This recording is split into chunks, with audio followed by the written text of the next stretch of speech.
बाजार के आखिरी घंटे का हर एक्शन, सटीक विश्लेषण, मुनाफे वाले आइडियाज। कीजिए कल की तैयारी आज हमारे साथ। देखिए CNBC आवाज मोतीलाल ओसवाल स्टूडियो से लाइव।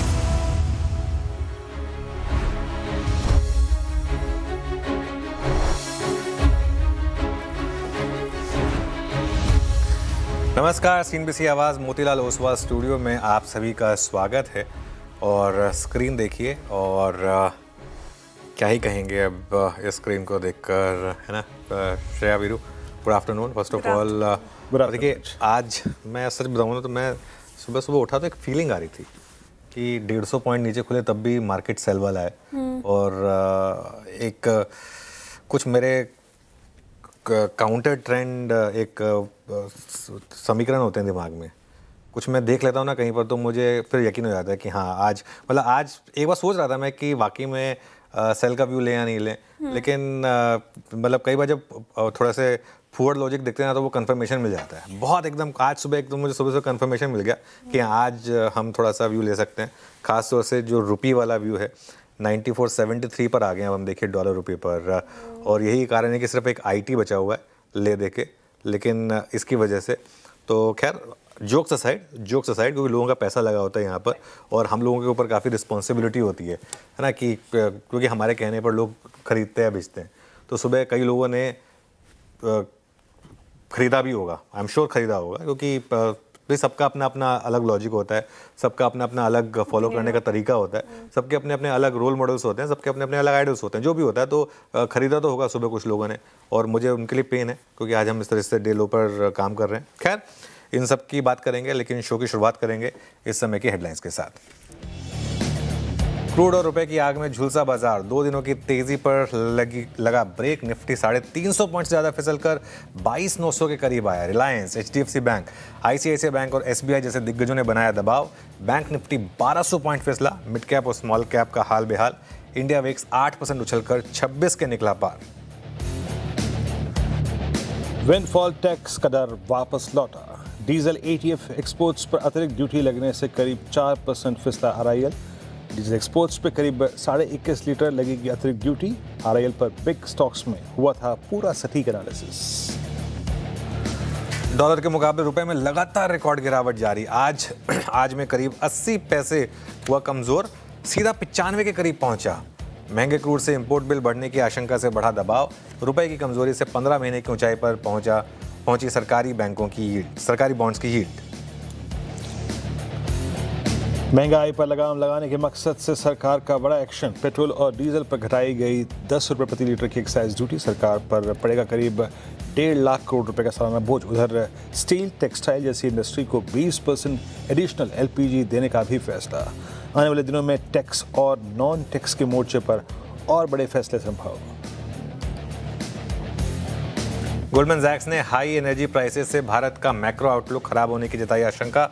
कहा 2026 में 0.5% बढ़ सकती हैं ब्याज दरें। 2026 के लिए 1% से ज़्यादा GDP ग्रोथ अनुमान भी घटाया। अगले 1 साल के लिए निफ्टी का लक्ष्य 29,300 से घटाकर 25,900 किया। आज के बिग स्टॉक स्पॉटलाइट और 4GBT बड़े सटीक 2 हफ्ते के लिए JLR प्रोडक्शन रोकने के चलते टाटा मोटर्स PV फिसला। शेयर करीब 4.5% टूटकर निफ्टी के टॉप लूजर्स में हुआ शुमार। वहीं कमजोर चार्ट से फिसला SSPRO और गेल। सरकारी बैंकों में सबसे तगड़ी बिकवाली, 3% से ज़्यादा फिसला इंडेक्स। करीब 5% फिसलकर वायदा के टॉप लूजर्स में शामिल बैंक ऑफ बड़ौदा और PNB। साथ ही ऑटो, रियल्टी, NBFCs और कैपिटल मार्केट शेयरों में भी दबाव। IT शेयर में आज हल्की सी रैली।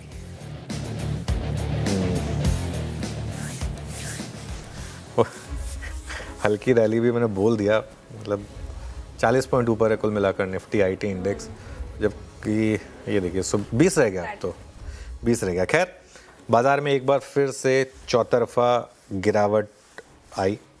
हाँ, चौतरफा मतलब मैं यूज़ कर रहा हूँ, हालांकि एक IT ने बचाया तो एग्जैक्ट चौतरफा नहीं हुई, एक तरफ से बच गए हम, लेकिन 1:7 पर एडवांस डिक्लाइन देखिए कितनी ज़बरदस्त सेहत ख़राब मार्केट की।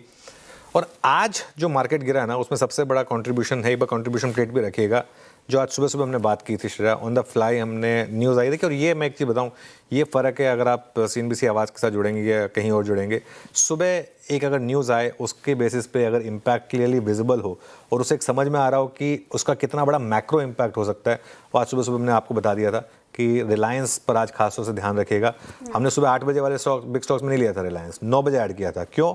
क्योंकि क्लियर हो गया था कि वो जो ये in one form return of windfall tax, और इसीलिए ना रिलायंस की रैली पे मुझे भरोसा कमी था, क्योंकि मुझे ये शक हमेशा था कि कहीं ना कहीं किसी को प्रॉफिट नहीं बनाने दिया जाएगा इस मार्केट में, बन भी रहा होगा तो भी। जब अगर सरकार खुद इतना परेशानी में है तो किसी और को क्यों पैसा बनाने देगी वो। तो सुबह हमने आज एक बात की थी कि क्यों रिलायंस निफ्टी को गिरा सकता है।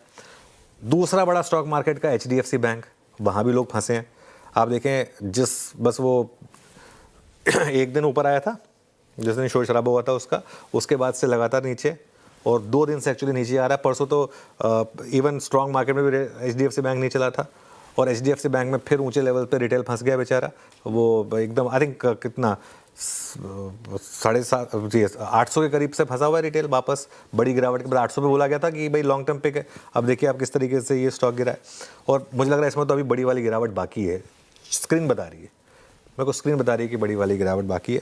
तो खैर जो भी है, मार्केट में इस समय काफ़ी मार्केट में पेन है क्लियरली, और 7 लाख करोड़ से ज़्यादा तबाह हो गए हैं मार्केट में आज, और गिरावट फिर से लौट गई सर बाजार में। 2 दिन की रैली फिर से स्वाहा हो गई, और मुझे तो लग रहा है सर फ्राइडे कुछ हो गया है क्या? फ्राइडे ऐसे मार्केट बिहेव करती है जिस तरीके से आज गिरावट आई। IT ने भी जैसा कि आपने बताया इंट्राडे में बढ़त गवाई है, लेकिन बड़ा सवाल यही कि जिस तरीके से रुपया कमज़ोर हो रहा है, नेगेटिव खबरें आ रही हैं, तो ये गिरावट और बढ़ेगी या फिर वो जो आप और CNBC आवाज़ ने लगातार बोला ही है अभी फिलहाल बॉटम पकड़ने की गलती ना करें, लेकिन कहाँ तक जाएंगे अब और क्या करें अब यहाँ पर इन्वेस्टर्स और ट्रेडर्स दोनों? देखिए कहाँ तक जाएंगे मुझे नहीं पता, और ऑनेस्टली स्पीकिंग मैं सच बताऊँ ना, किसी को नहीं पता, और जो क्लेम कर रहे हैं वो आपको गुमराह कर रहे हैं, क्योंकि किसी को नहीं पता। और मैं एक चीज़ बताऊँ, हमने आज सुबह मैक्रो, और ये असल में ना कई बार मुझे सिंपैथी भी होती है सच बताऊँ तो लोगों के साथ, क्योंकि हर कोई इस चीज़ को नहीं समझ सकता। हमारी जो एक टीम है, जो हमारे पास आसपास का जो इकोसिस्टम है, उसमें हमारे लिए फिर भी थोड़ा बेटर होता है। जैसे आज सुबह से हम एक मैक्रो एनवायरनमेंट की बात कर रहे थे। आज हमारा व्यू क्या था कि मैक्रो ट्रेंड को समझें, वो सबसे इम्पॉर्टेंट है। और मैक्रो ट्रेंड जो है ना, वो अब आप देखें तो सिर्फ सुबह सुबह आपको CNBC आवाज़ ने आपको इसके बारे में अलर्ट किया था रुपये के बारे में, और ये बात हुई थी सुबह सुबह कि करेंसी मार्केट आपको कुछ कह रही है ना। और मैंने बिग एंड बोल्ड ग्राफिक्स कहा था, लेकिन खैर कोई बात नहीं। अब क्या होता है ना, जब ग्लोबल मनी मार्केट होती है ना, वो लेवल्स को नहीं देखती है, उसको नहीं। आपके यहाँ पे एक लोअर बरेल में स्टूडियो में आप, मैं या कोई और लेवल बोल दे, उसको global currency market, global macro market, global bond market respect नहीं करती है। जर्मन बॉन्ड यील्ड्स क्या कह रही हैं, US की बॉन्ड यील्ड्स क्या कह रही हैं आपको, ग्लोबली बॉन्ड यील्ड्स क्या कह रही हैं आपको। और ये बात सिर्फ ये नहीं है कि आज या कल की, इस मार्केट को लेकर वरी सिर्फ आज या कल की नहीं है, इस मार्केट को लेकर वरी जो है ना वो मीडियम टर्म की है, कि इसका अर्निंग्स पर बड़ा इम्पैक्ट होगा। एनर्जी क्राइसिस जो है वो रियल है, आई थिंक लोगों को ये बात समझनी होगी। अनप्रेसिडेंटेड टाइम्स में हैं हम इस समय। सप्लाई पर इशू आ रहा है, लड़ाई ख़त्म भी हो गई, उसके बाद वो सप्लाई को वापस बहाल करने में टाइम लगेगा, है ना। ये ऐसा आसान नहीं है, ये छोटा मूव नहीं है। आज हम सोचे थे कि रुपये 94 क्रॉस करेगा, कि 95 आज होने की तैयारी हो रही है।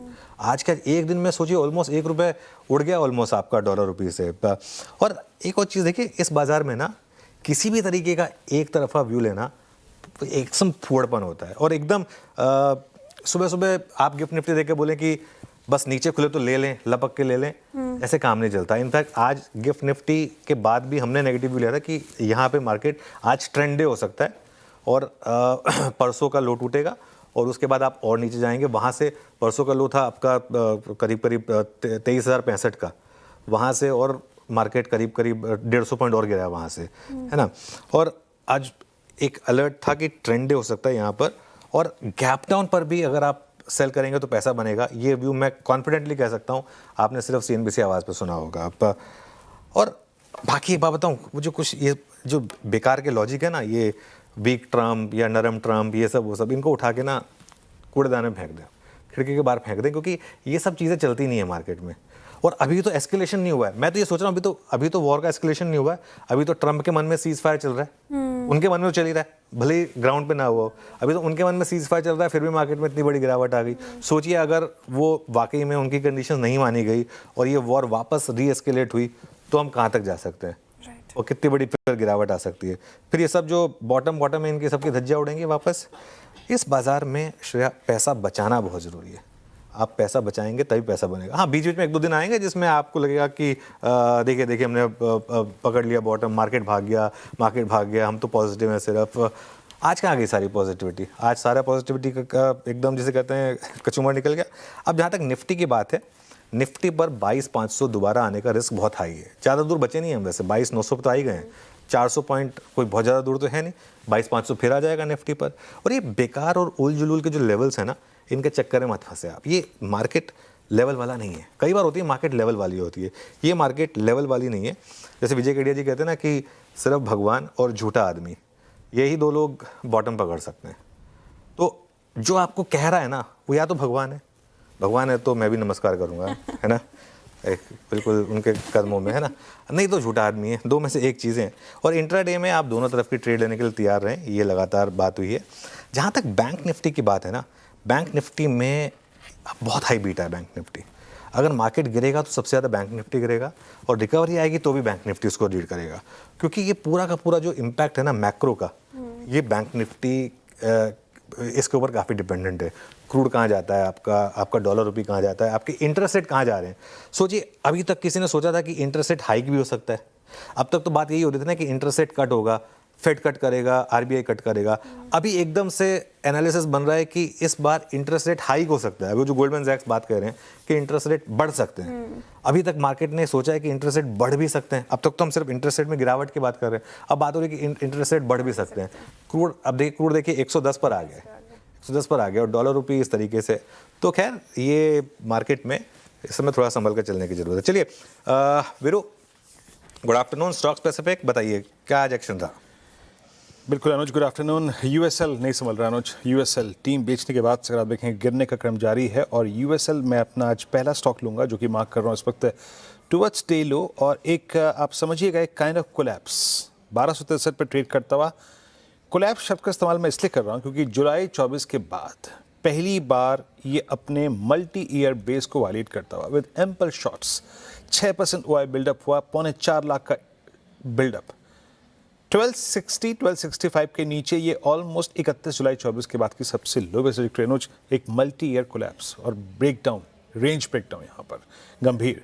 उसके बाद स्क्रीन पे लेके आऊँगा मैं, प्लीज़ एक बार रखिएगा स्क्रीन पे Canara bank PSU banking basket में आज बहुत दिनों बाद अब आप देखिए करीब हम 4,500 पॉइंट डाउन है निफ्टी बैंक में फ्रॉम 200 EMA, लेकिन पीएसयू बैंक्स अब एक नई फ्रेश लपेटे में आ रहे हैं सेलिंग के। आज कैनरा बैंक ने 3rd consecutive session, in fact 4th 200 EMA के नीचे ट्रेड करना शुरू किया है। निफ्टी पीएसयू बैंक इंडेक्स काफ़ी कमजोर है and loaded with longs, and उसके बाद अगर आप देखें यहाँ पर लॉन्ग अनवाइंडिंग ओआई शेड, यानी जो भी बहुत लोग पुल बैक रिवर्सल अटेम्प्ट कर रहे थे फाइनली इस स्टॉक से एग्जिट करते हुए। और एक स्टॉक रखूंगा आपकी स्क्रीन पे और जहां एक क्रैक है, दैट्स प्रेस्टीज एस्टेट्स 1176, ऑलमोस्ट इस दौर की लोवेस्ट ट्रैजेक्टरी, मई 25 के बाद अब तक की लोवेस्ट ट्रैजेक्टरी। इनफैक्ट सिर्फ प्रेस्टीज क्यों, आप किसी भी रियल एस्टेट को स्टॉक को उठा लीजिए अनुज, लोडेड विद शॉर्ट इस वक्त सबसे बुरी स्थिति में इस पूरे ट्रांच में अगर कोई शेप में स्टॉक्स हैं तो वो है रियल एस्टेट स्पेस के। पहले अनुज अब बात करते हैं सेटअप की। एक बार फिर से हमारे पास कुछ पिलर्स थे, जैसे लाइक थोड़ा पहले रिलायंस टेबल था 1400 के आसपास, थोड़ी सी आईटी रेजिडेंस दिखा रहा था, लेकिन ये अगर क्रूड 118-119 की ट्रैजेक्टरी में फिर गया, क्योंकि आप देखिए सुबह सुबह डेडलाइन बढ़ गई 10 दिन, लेकिन उसके बावजूद मार्केट ट्रस्ट फैक्टर मिसिंग है, तो क्या वो 22,500 का लेवल भी अनदर थ्रेट लग रहा है क्या इस बार? देखिए 22,500 भी मैं फिर उसी चीज़ों पर आ रहा हूँ, और मैं सच बताऊँ तो हम लोगों की ना क्रेडिबिलिटी एट स्टेक होती है जब हम कोई भी बात करते हैं, तो है ना, क्योंकि क्या है कि लो अब हम बोल दें टूट के 22,900 तो टूट ही गया, खैर अब एक दिन का प्राइस एक्शन से अगर हम पूरा रिटेल को वापस सक इन करा दें, जो कि हो रहा है कई जगह पर, तो उससे क्या होगा, एडिशनल पैसा लोगों का बर्बादी हो रहा है इस समय मार्केट में। ये मार्केट में आपको फिर मैं कह रहा हूँ, लेवल्स का मीनिंग नहीं है, लेवल्स का मीनिंग नहीं है। ये मार्केट में सेंटिमेंट और खबरों के हिसाब से आपको चलना है। जो डॉलर रुपये का मूव है 90 से 94 114 दिन में आया है, और सोचिए ये 94 का 95 एक ही दिन में होने का रिस्क लग रहा है। अब कौन मुझे यहाँ पर बैठकर बता सकता है कि अगले 2 महीने में ये 100 नहीं होगा, या ब्रेंट क्रूड 110 वाला वापस 125 130 नहीं आएगा? ये इसकी गारंटी कौन ले सकता है? कोई नहीं ले सकता। और अगर ऐसा है तो मैं अपने व्यूअर्स के लिए इस तरीके की बात नहीं करूँगा। मेरा व्यू बहुत क्लियर है। मेरे कहने पर या हमारे कहने पर अगर हमारा व्यूअर पैसा डाल रहा है तो वो पैसा लूज़ नहीं होना चाहिए। भले हमारी उससे पैसा बने ना, हम एक रैली मिस कर देंगे, हम एक रैली मिस कर देंगे, लेकिन इस ज़बरदस्ती के बॉटम पकड़ने की गलती नहीं करेंगे। अब 21,700 22,000 वापस वो लेवल एक्टिवेट हो जाएंगे ना। अभी तक तो 22,500 कोई आपने 21,700 समझ लिया था, अब वो वापस रहेंगे नहीं। हमने तो 21,700 22,000 की बात हुई है, वापस वो लेवल आ जाएगा। ठीक है, अगर मार्केट ने गिरना है तो उस लेवल की भी बखियाँ उड़ेंगी। तो इसके लिए तरीका क्या है इसका? शांति से बैठिए कुछ दिन, या तो आप इन्वेस्टर बन जाएं, और अगर आप पास्ट एक्सपीरियंस से जाएं, एक इन्वेस्टर बने रहें, हर गिरावट पे थोड़ा थोड़ा ऐड करें अगर आपके पास पैसा है तो। पहली बात तो, अगर आप ऑलरेडी फुल्ली इन्वेस्टेड नहीं है जो मार्केट में और पेन झेल रहे हैं तो वो, अगर ऐसा नहीं है तो, या फिर आप इस पूरे के पूरे प्रकरण को ठीक हो जाने दें, एक बार वापस ब्रेंट को 80-85 या उसके नीचे आ जाने दें, सेटल हो जाने दें, पूरी वॉर खत्म हो जाने दें। भले उसमें आपको निफ्टी पर 2000 पॉइंट ऊपर लेना पड़े, लेकिन कम से कम ये रोज़ की जो आपका सरदर्द है, रोज़ का जो आपका बीपी बढ़ रहा है, कम से कम वो तो नहीं होगा। ट्रेडिंग साइड पर यहाँ पर बात हो रही है। तो ये आपके सवाल का जवाब होगा। चलिए श्रेया, आगे बढ़ते हैं। जी, ये तो सर हमने समझ लिया, लेकिन मेरे 2 सवाल हैं आपसे। एक, 2 स्टॉक रखेगा स्क्रीन पर, रिलायंस और ओएनजीसी। एक 4.5% नीचे आपको कारोबार करता हुआ नजर आएगा, और वही दूसरी तरफ ओएनजीसी 4% अप है आज के सेशन में, वायदा का टॉप गेनर बना हुआ है। बिग स्टॉक में आपने शुमार किया था सर रिलायंस 9 बजे वाले बिग स्टॉक में, और बताया था कि यहाँ पर वीकनेस देखने को मिल सकती है, वही होता हुआ नजर आया है। तो इसकी कहानी क्या है सर? रिलायंस एक तरफ 4.5% डाउन, वही ओएनजीसी 4% अप। देखिए, इसका मैं आपको एक सिंपल चीज़ बताता हूँ। रिलायंस वर्सेस ओएनजीसी जो आज प्ले आउट हुआ है, क्योंकि दोनों टेक्निकली अपस्ट्रीम कंपनियाँ, एक डे लो पर काम कर रही है 4% नीचे, और एक डे हाई पर काम कर रही है 4% ऊपर। पैरेलल चार्ट रखिएगा दोनों के एक बार, उसके बाद मैं इसको समझाता हूँ, क्योंकि वो थोड़ा लोगों को समझना ज़रूरी है। हम दोनों को लूजली अपस्ट्रीम कंपनी कहते हैं, है ना, लेकिन दोनों के बिजनेस मॉडल में फ़र्क है, और ये फ़र्क जो है ना, वो आज जो फैसले आए हैं उसका एक इम्पैक्ट है। सरकार ने जो फैसले लिए हैं ना, एक सरकार ने किया है एक्साइज कट, एक सरकार ने किया है एक्सपोर्ट ड्यूटी हाइक। दोनों चीज़ें अलग अलग होती हैं। एक्साइज ड्यूटी कट क्या हुआ है, उससे ओएनजीसी को राहत मिली है। क्यों? क्योंकि एक डर ये लग रहा था कि अगर क्रूड प्राइस इसी तरीके से रहे तो या तो देखिए ऑयल मार्केटिंग कंपनीज पंप के प्राइस बढ़ा दें, या फिर सरकार एक्साइज ड्यूटी कम कर दे, या फिर सरकार ओएनजीसी और ऑयल इंडिया को बोले कि आप बड़ा पैसा बना रहे हैं, आप इनकी थोड़ी मदद कीजिए। जो पहले होता था, सब्सिडी बर्डन शेयर की बात होती थी। ठीक है, तो सरकार, बाजार को लगता है कि सरकार ने ओएनजीसी पर बोझ नहीं डाला, अपने ऊपर लिया है। पिछली बार जब क्रूड इस तरीके से ऊपर आया था तो जो बोझ था वो ओएनजीसी पर आया था, तो सरकार ने एक्साइज ड्यूटी नहीं कट की थी। इसका मतलब ये नहीं कि सरकार आगे ये नहीं कर सकती है। इनफैक्ट अगर ब्रेंट मान लीजिए अब 115 120 हो गया Shreya, in that case excise duty भी अब तो नील कर दी सरकार ने। भाई 3 रुपये रह गई पेट्रोल पर, डीजल पर तो नील ही कर दी, माइनस तो नहीं कर सकते। तो अगर और ब्रेंट बढ़ा तो ओएनजीसी पे भी रिस्क है। इसलिए मैं फिर कह रहा हूँ, ओएनजीसी में भी आप बहुत ज़्यादा एग्रेसिव ना हो इन्वेस्टमेंट के हिसाब से। ट्रेडिंग बाय बनता अलग आता है। रिलायंस क्यों गिरा? क्योंकि एक्सपोर्ट्स पर गाज गिरी है। अगर आप एक्सपोर्ट कर रहे थे, रिलायंस का क्या बिजनेस है? रिलायंस क्रूड को एक्सपोर्ट करता है, क्योंकि आज की डेट में क्या हो गया है, इंटरनेशनल मार्केट में पेट्रोल, डीजल, एटीएफ, इनके प्राइसेस में उफान आ गया है। तो रिलायंस के बड़े बिजनेस में क्या है कि आप कच्चे तेल को रिफाइन कर दें और उसके जो प्रोडक्ट्स होते हैं उनको आप इंटरनेशनल मार्केट में बेचते हैं। सिंपल है। अब भले ही क्रूड ऊपर हो, आपका कच्चा तेल भले, रिलायंस के बिजनेस को इस तरीके से समझिए, एक बैरल ऑयल कितने का बिक रहा है उससे फ़र्क नहीं पड़ता। उस एक बैरल ऑयल को प्रोसेस करके आप मुनाफा कितना बनाते हैं इससे फ़र्क पड़ता है। तो अगर वो मुनाफा जो है वो मार्केट एक एज्यूम कर रहा था कि एक $16, $17, $20 का मार्जिन हो जाएगा, अब अगर सीधा उसके ऊपर ड्यूटी लग जाएगी तो फिर वो नहीं हो पाएगा, है ना। तो इस वजह से ये यहाँ पर एक इम्पैक्ट आया। चलिए अब स्टॉक स्पेसिफिक बात हुई रही है, तो रफ्तार के घोड़े फिसड्डी स्टॉक्स की फटाफट बात कर लेते हैं, फिर आगे बढ़ेंगे। सबसे पहले फिसड्डी स्टॉक्स, ऑब्वियसली रिलायंस सुबह का बिग स्टॉक, और एक्सपोर्ट पर ड्यूटी बढ़ने का बड़ा असर दिखा यहाँ पर। टाटा मोटर्स पैसेंजर व्हीकल, ये भी आज सुबह हमारा एक बिग स्टॉक था, जेएलआर के प्रोडक्शन घटने का असर। और श्रीराम फाइनेंस इस समय का सबसे हाई बीटा स्टॉक। रफ्तार के घोड़े स्टॉक्स में ओएनजीसी क्रूड के दोबारा बढ़ने का एक फ़ायदा क्लियरली, और अभी हमने एक्सप्लेन भी किया एक और कारण। टीसीएस रुपए की गिरावट, और इन्फोसिस की खबर से थोड़ा आईटी सेक्टर में रौनक आई, तो इस वजह से टीसीएस भागा थोड़ा सा।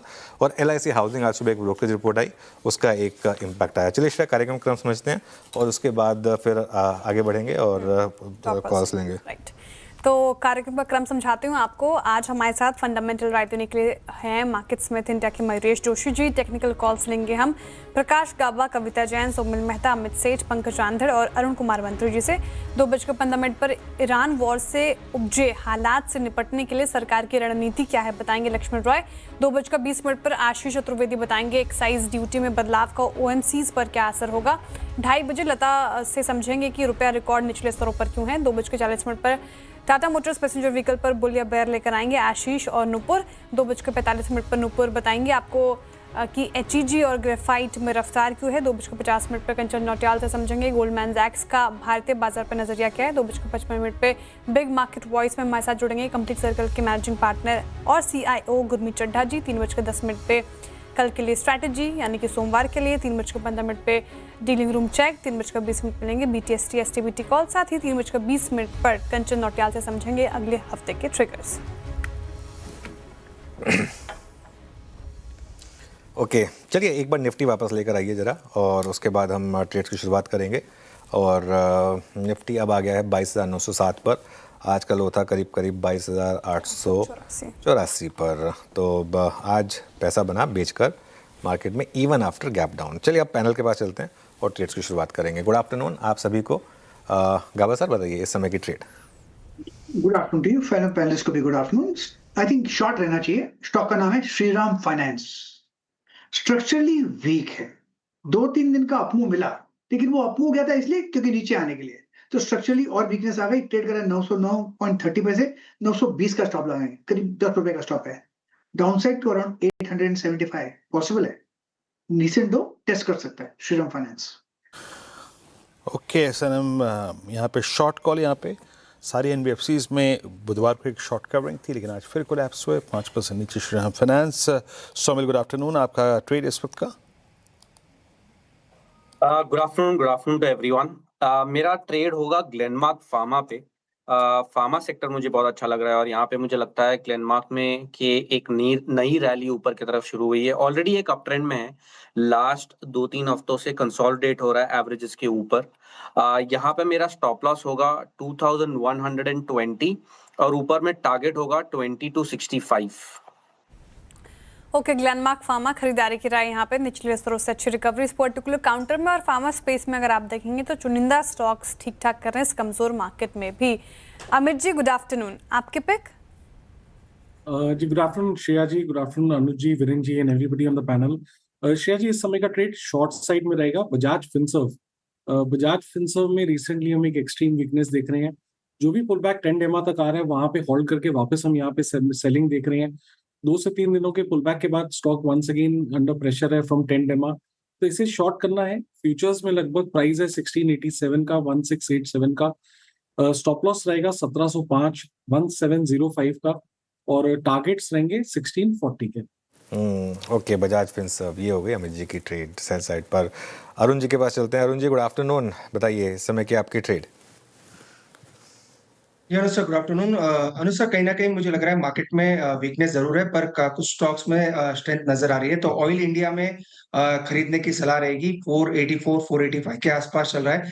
एक अच्छा रिवर्सल इंट्राडे चार्ट पे नजर आया है। मुझे लग रहा है ये स्टॉक 500 के ऊपर निकलना चाहिए, तो करंट लेवल पे खरीदने की सलाह रहेगी 485 के आसपास। 501 का टारगेट रहेगा और 477 के आसपास का stop loss. All India buy 485 पे। पंकज जी के पास चलते हैं। पंकज जी गुड आफ्टरनून, आपका ट्रेड क्या रहेगा। Good afternoon Virendra ji, good afternoon Anuj sir and Shreya ji. Weakness जबरदस्त दिख रही है मार्केट के अंदर, और छोटे पुल बैक में जो है वो सेलिंग देखने मिल रही है। कैनरा बैंक के फ्यूचर्स में बिकवाली की सलाह रहेगी। 130 रुपए 50 पैसे के आसपास इसको सेल करने की सलाह रहेगी। स्टॉप लॉस जो है 133 रुपए का मेंटेन करके चलना है। लोअर लेवल पे मुझे लगता है 125 रुपए तक के टारगेट्स देखने मिल सकते हैं। कैनरा बैंक यहाँ पर बिकवाली की राय और क्रूड $110 प्रति बैरल। कैनरा बैंक यहाँ पर बिकवाली की राय। अच्छा, टेक्निकल कॉल्स पूरे हो गए हैं, फटाफट से एक रिकैप फिर फंडामेंटल आइडिया भी लेंगे। गाबा ने श्रीराम फाइनेंस चुना है, यहाँ पर बिकवाली की राय उनकी तरफ से काफी कमजोर हो गए पर्टिकुलर काउंटर। सुबह चर्चा भी कर रहे थे हम, 875 के नीचे की टारगेट है, 920 का स्टॉप लॉस लगाना है। सोमिल जी कहने की ग्लेनमार्क फार्मा यहाँ थोड़ी मजबूती नजर आ रही है, वीक मार्केट में भी तो चांस ले सकते हैं। 2265 के टारगेट देख रहे हैं, वो 2120 का स्टॉप लॉस लगाना है। अमित जी ने कहा है कि बजाज फिनसर्व चार्ट्स पे अगेन वीक और पूरा फाइनेंशियल सर्विसेज अगर आप देखें तो काफी वीक नजर आ रहा है। 1640 के नीचे की टारगेट, 1705 का स्टॉप लॉस मेंटेन करना है। अरुण जी कह रहे हैं कि ऑयल इंडिया यहाँ पर आज तेजी है तो खरीदारी कीजिए, 501 के टारगेट हैं, 477 का स्टॉप लॉस लगाना है। और पंकज जी ने कहा है कि कैनरा बैंक में पूरे बैंकिंग स्पेस में अगर आप देखें तो काफी गिरावट, बिकवाली करके पैसे बन सकते हैं। यहाँ पर 125 से 120 के नीचे के टारगेट एक्सपेक्टेड है, 133 का स्टॉप लॉस लगाना है। लेकिन इस मार्केट में बहुत सारे स्टॉक्स हो चुके हैं करेक्ट, और ऐसे में कौन सा स्टॉक ज्यादा अच्छा लग रहा है ये मयूरेश जी से समझ लेते हैं। मयूरेश जी, गुड आफ्टरनून, स्वागत है आपका कार्यक्रम में, बताइए आपका investment idea. Afternoon Shreya ji, afternoon Anuj ji, Veeru ji and everyone on the panel. तो हमें लगता है आई थिंक फार्मा और पार ये दो सेक्टर्स हैं जो ये गिरावट में या ये वॉलेटिलिटी में शायद स्टेबल परफॉर्मेंस दे रहे हैं। एंड विद इन फार्मा हमें लगता है इप्का लैब्स, इस पे ध्यान जरूर देना चाहिए। अगर आप अर्निंग्स का परफॉर्मेंस देखें इप्का का, तो 9 महीनों के लिए जो कंसोलिडेटेड रेवेन्यू है वहां पे 10% की वृद्धि देखी गई है। जो इंडियन फॉर्मुलेशन बिजनेस है, जो एक बहुत पिवटल पॉइंट है इनका के लिए, वहां पे एक मिरर ग्रोथ दिख रहा है, 10% ग्रोथ। एंड इनफैक्ट एक्सपोर्ट्स में 12 से 13% की ग्रोथ है 9 महीनों के लिए। इफेक्टिवली आई थिंक जो प्रोडक्ट मिक्स है और जो अप्रूवल्स मिले हैं इनको पिछले के तिमाही में, और एक बड़ी पाइपलाइन है अगले कुछ तिमाही में, तक दोनों स्टैंड अलोन और कंसोलिडेटेड इबिटा मार्जिन तो अच्छा खासा इजाफा देखने मिला है। So for 9 months FY26 standalone margin लगभग 25.25% के आसपास आए थे, compare to 23.25 in 9 months of FY25। And similarly consolidated margin लगभग 21% के आसपास आए थे, कंपेयर टू 19% पिछले 9 महीनों के लिए पिछले वर्ष। और इसलिए आई थिंक प्रॉफिटेबल ग्रोथ में 22 से 24% का इजाफा देखा गया है स्टैंड अलोन और कंसोलिडेटेड में। तो मुझे लगता है I think steady state pipeline, strong margin, strong cash flows and a very stable sector in volatile time like this. Ipca को हमने चुना है, रेटिंग रैंकिंग्स बहुत बढ़िया है, और इसलिए एज अ क्लियर डिस्क्लेमर ये स्टॉक्स हमारे स्विंग पोर्टफोलियो का एक हिस्सा है। ओके, इप्का लैब पसंद आ रहा है आपको, और मीडियम से लॉन्ग टर्म पर्सपेक्टिव के हिसाब से 1% अप आज के सेशन में भी। लेकिन मार्केट लेकर आई है, 22,900 का स्तर भी तोड़ा, 22,891 के लेवल पर कर रहे हैं सर कारोबार, 416 अंक नीचे। तो मुझे लग रहा है 1.5 घंटे में और पता नहीं कौन कौन से लेवल्स दिखा देगा मार्केट, क्योंकि बिकवाली यहाँ थम नहीं रही। बिकवाली देखिए आपके मेरे चाहने से, किसी के और के चाहने से थमेगी भी नहीं श्रेया। और ऐसा नहीं है कि मतलब दिल से हम भी पॉजिटिव हैं। इवेंचुअली तो सब भी पॉजिटिव होना चाहते हैं। पॉजिटिव होना चाहते हैं ना, नेगेटिव कौन होना चाहता है, मुझे बताइए। आप लाइफ में नेगेटिव होना चाहते हैं क्या? नहीं ना, नेगेटिव मैं भी नहीं होना चाहता। हम सब चाहते हैं कि पॉजिटिव हो, हम सब चाहते हैं कि निफ्टी 50,000 पर हो जाए, हम सब चाहते हैं कि डॉलर रुपये 85 पर आ जाए। हमारे चाहने से नहीं होगा, है ना, हमारे चाहने से नहीं होगा, हमें रियलिटी फेस करनी है। स्टॉक मार्केट की रियलिटी जो है ना, वो इस समय ये है कि इस समय एक बेयर मार्केट है। बेयर मार्केट में आपको इन्वेस्टमेंट की अपॉर्चुनिटीज़ मिलती हैं बिल्कुल, लेकिन अगर आपने गलत इन्वेस्टमेंट कर दी तो पिटाई भी बहुत बुरी होती है। और अगर आपने स्पेशली टाइमिंग करने की कोशिश की मार्केट में कि मैं ही बॉटम पकड़ के बस मैं ही वहाँ इन्वेस्ट करके मैं ही फन्ने खा बन जाऊँ, तो सबसे ज़्यादा पनिशमेंट मार्केट फिर उस समय आपको देता है। अभी देखिए इंडिया विक्स देख रहे हैं आप, 8% ऊपर है, 26 पे आ गया इंडिया विक्स। और एक और चीज़, ये पहले भी हुआ है, ये तीसरी बार हो रहा है विद इन लास्ट 1.5 मंथ कि FIs ने अपनी सेलिंग 1 या 2 दिन के लिए थोड़ी सी रोकी है, थोड़ा लोगों को एक्साइट किया है। जब लोगों को लगने लगा कि अरे 2 दिन से मार्केट ऊपर है, FI की सेलिंग भी कम हो गई है, अब हम बाय करेंगे, अब तो बाय बाय बाय, और उसके बाद फिर FIs का बाय बाय बाय। तो वो इस बार फिर से हुआ है। और आज देख लेना आप नंबर्स में, आज दिख जाएगा आई थिंक नंबर्स में कि वो जो ट्रेंड था प्राइस का वो वापस रिज्यूम हुआ है। ये रुपया जिस तरीके से गिर रहा है वो यही तो बता रहा है आपको। चलिए काम करते हैं, अब ये जो वॉर वाली सिचुएशन है इससे सरकार एक एक्शन मोड में आई है। एक तरफ पेट्रोल और डीजल पर 10 रुपये एक्साइज ड्यूटी घटाई गई है, वहीं एटीएफ और डीजल के एक्सपोर्ट पर एक तरीके का विंडफॉल टैक्स लगा है। इस पूरी खबर को समझते हैं, हमारे साथ लक्ष्मण रॉय और आशीष चतुर्वेदी दोनों हैं। पहले लक्ष्मण जी से खबर समझेंगे और उसके बाद आगे बढ़ेंगे। तो लक्ष्मण जी बताइए क्या क्या एक्शन ले रही है सरकार? देखिए, पहले तो बता दूं कि पिछले 12 घंटे में सरकार ने 2 बड़े एक्शन लिए हैं। पेट्रोल और डीजल दोनों पे 10-10 रुपये प्रति लीटर की एक्साइज ड्यूटी घटाई गई है। एक्साइज ड्यूटी इसलिए नहीं घटाई गई है कि पेट्रोल डीजल के दाम घटा दीजिए, इसलिए घटाई गई क्योंकि कंपनियों को पेट्रोल डीजल बेचने पर नुकसान हो रहा था। पेट्रोल पर 24 रुपये प्रति लीटर का नुकसान हो रहा था, तो डीजल पर उनको 30 रुपये प्रति लीटर का नुकसान हो रहा था। वो नुकसान की भरपाई करने के लिए सरकार ने यहाँ पे एक्साइज ड्यूटी घटाई है। साथ साथ एक्सपोर्ट पर ड्यूटी लगा दी है। डीजल के एक्सपोर्ट पर 21.5 रुपये प्रति लीटर और एटीएफ के एक्सपोर्ट पर 29.5 रुपये प्रति लीटर की एक्साइज ड्यूटी सरकार ने यहाँ पे लगा दी है। जो एक्सपोर्ट करेंगे तो यानी विंडफॉल टैक्स वापस से आ गया है। 15 दिन में समीक्षा होगी। पहले वाली बात यहाँ पे शर्त नहीं लिखी गई है, कब समीक्षा होगी बाद में देखा जाएगा। एक और चीज सरकार ने किया है कि एलपीजी कमर्शियल सिलेंडर जो है इसकी सख्ती को थोड़ा सा ढील दी है और स्टील, फर्टिलाइजर, प्लास्टिक ऐसी जो कंपनियां, टेक्सटाइल, ऐसी कंपनियों को सरकार अब 20% एडिशनल कमर्शियल एलपीजी देगी, तो उनको भी थोड़ी सी राहत की बात है। लेकिन यहीं पे खत्म नहीं हो रहा कदम और भी उठने वाले हैं। और क्या कदम उठने वाले हैं फिर? आप जब आपने बोली थी बात तो वो भी डिस्कस अभी कर लेते हैं। देखिए, दरअसल सरकार ने, आपको याद होगा, पिछले दिनों 7 एम्पावर्ड ग्रुप बनाया था। विदेश मामलों पे विदेश सचिव की अगुवाई में, फाइनेंशियल मामलों में फाइनेंशियल सचिव की अगुवाई में, ऐसे कॉमर्स सेक्रेटरी, ऐसे कंज्यूमर अफेयर सेक्रेटरी। तो हर 7 एम्पावर्ड ग्रुप को, जो मुझे सूत्र ने जानकारी दी उसके मुताबिक 7 एम्पावर्ड ग्रुप को कहा गया है कि आप अपने अपने हिस्से का कम से कम एक बड़ा फैसला क्या ले सकते हैं उसको तलाशिए, और वो फैसला आपको लेना है एक एक करके। तो हर एम्पावर्ड ग्रुप अपने अपने क्षेत्र की रोजाना बैठक कर रहा है, रोजाना समीक्षा कर रहा है, जो फीडबैक आ रहे हैं उसके आधार पर वो प्रस्ताव तैयार कर रहा है। तो उस प्रस्ताव पर आपको आने वाले दिनों में कई सारे फैसले इन एम्पावर्ड ग्रुप की तरफ से देखने को मिलेंगे। ये फैसले बता दूं कि टैक्स के मोर्चे पर भी हो सकते हैं, ध्यान दीजिएगा, टैक्स के मोर्चे पर भी फैसले हो सकते हैं और नॉन टैक्स के मोर्चे पर भी फैसले हो सकते हैं। तो ये फैसला लेने का सिलसिला लगातार जारी रहने वाला है।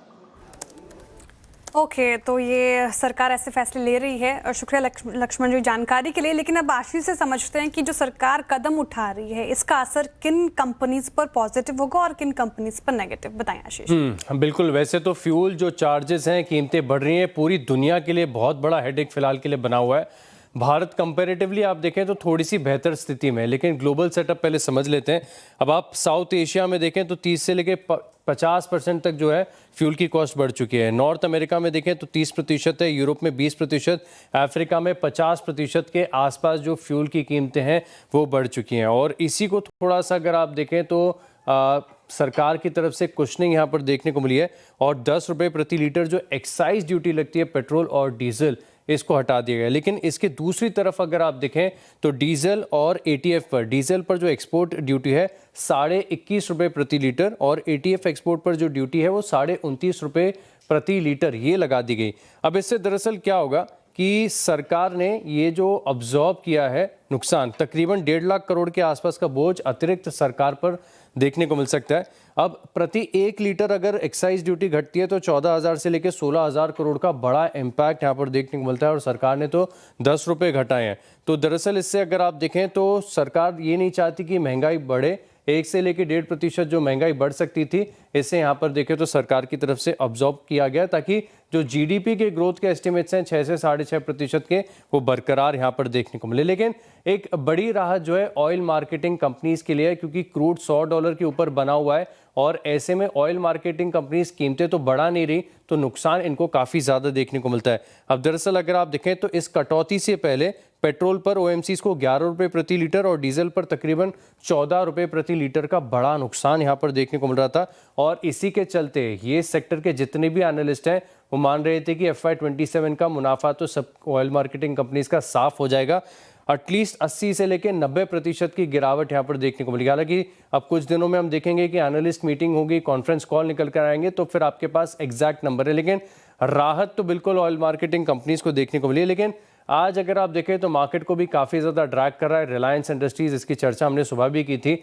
अब दरअसल अगर आप देखें तो ये अपनी जो डीजल की वॉल्यूम्स हैं इसमें तकरीबन 35 से लेकर 40% हिस्सा ये एक्सपोर्ट करते हैं और यहाँ पर 21.5 रुपये प्रति लीटर के अतिरिक्त टैक्स लग गए हैं। तो जीआरएम का इम्पैक्ट यहाँ पर देखने को मिल रहा है, लेकिन साथ में आप देखें तो ओएनजीसी और ऑयल इंडिया इन दोनों स्टॉक्स में सर्ज है क्योंकि इनके एक्सपोर्ट्स वॉल्यूम कम होते हैं और सीधे तौर पर एक्स्ट्रा एडिशनल यहाँ पर कोई खास दरअसल जो विंडफॉल गेन टैक्स की एक चिंता बनी थी वो नहीं है, इसी के चलते इन स्टॉक्स में खास एक्शन है।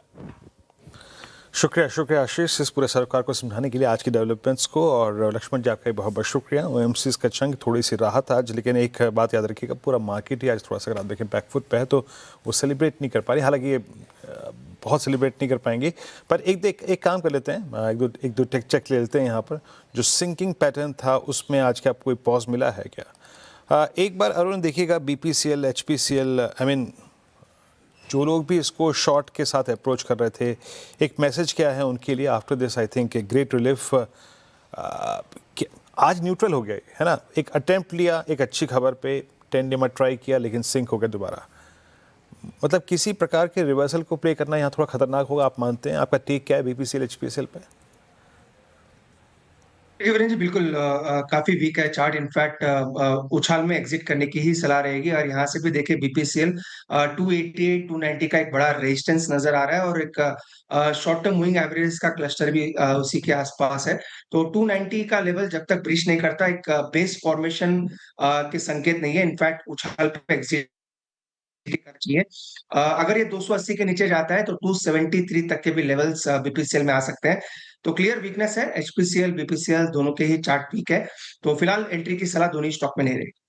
चलिए एक काम करते हैं, अब इस समय की कैश कॉल्स ले लेते हैं। कैश कॉल्स के लिए गाबा सर हैं, अमित जी हैं और सामिल जी हैं। गाबा सर बताइए आपकी कैश कॉल।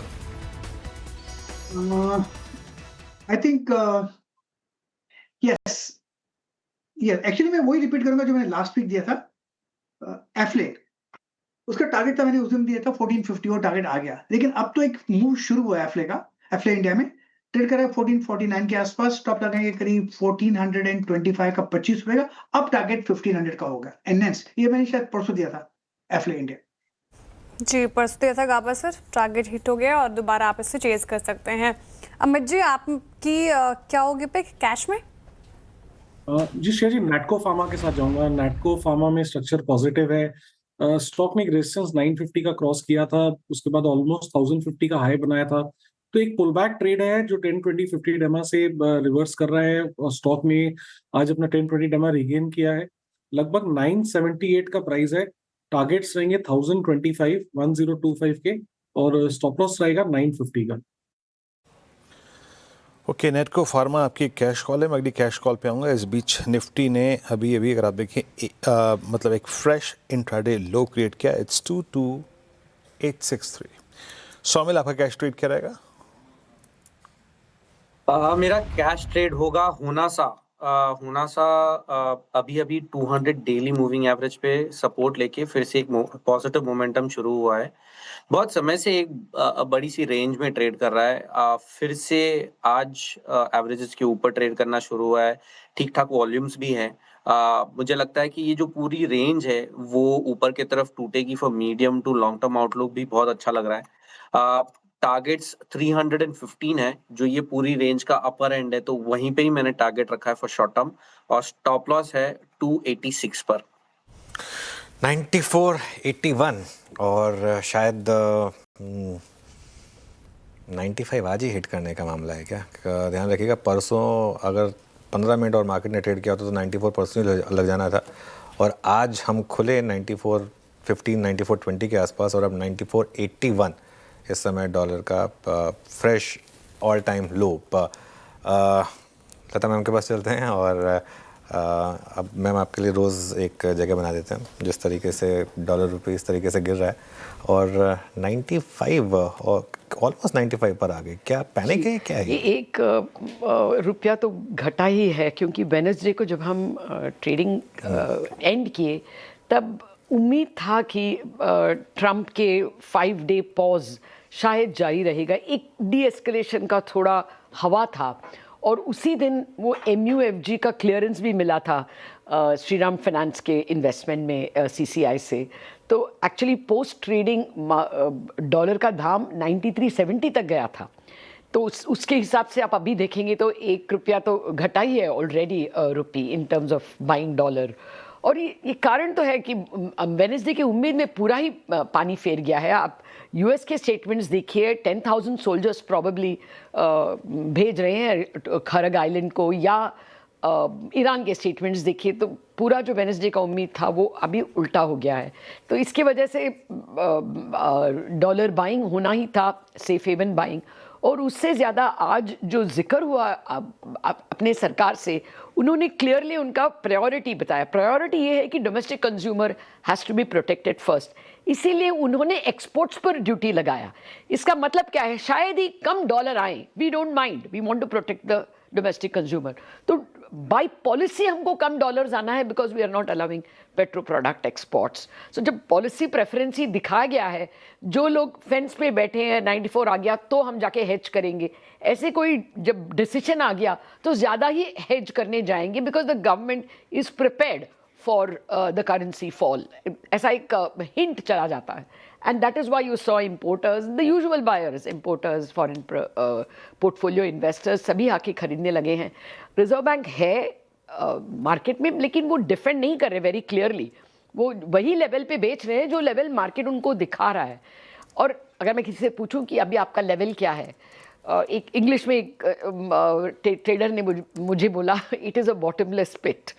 उसका मतलब है कि अभी क्या बोल सकें हम, कितना डीप जाएगा। क्लियरली द गवर्नमेंट का डिसीजन है कि let the rupee take the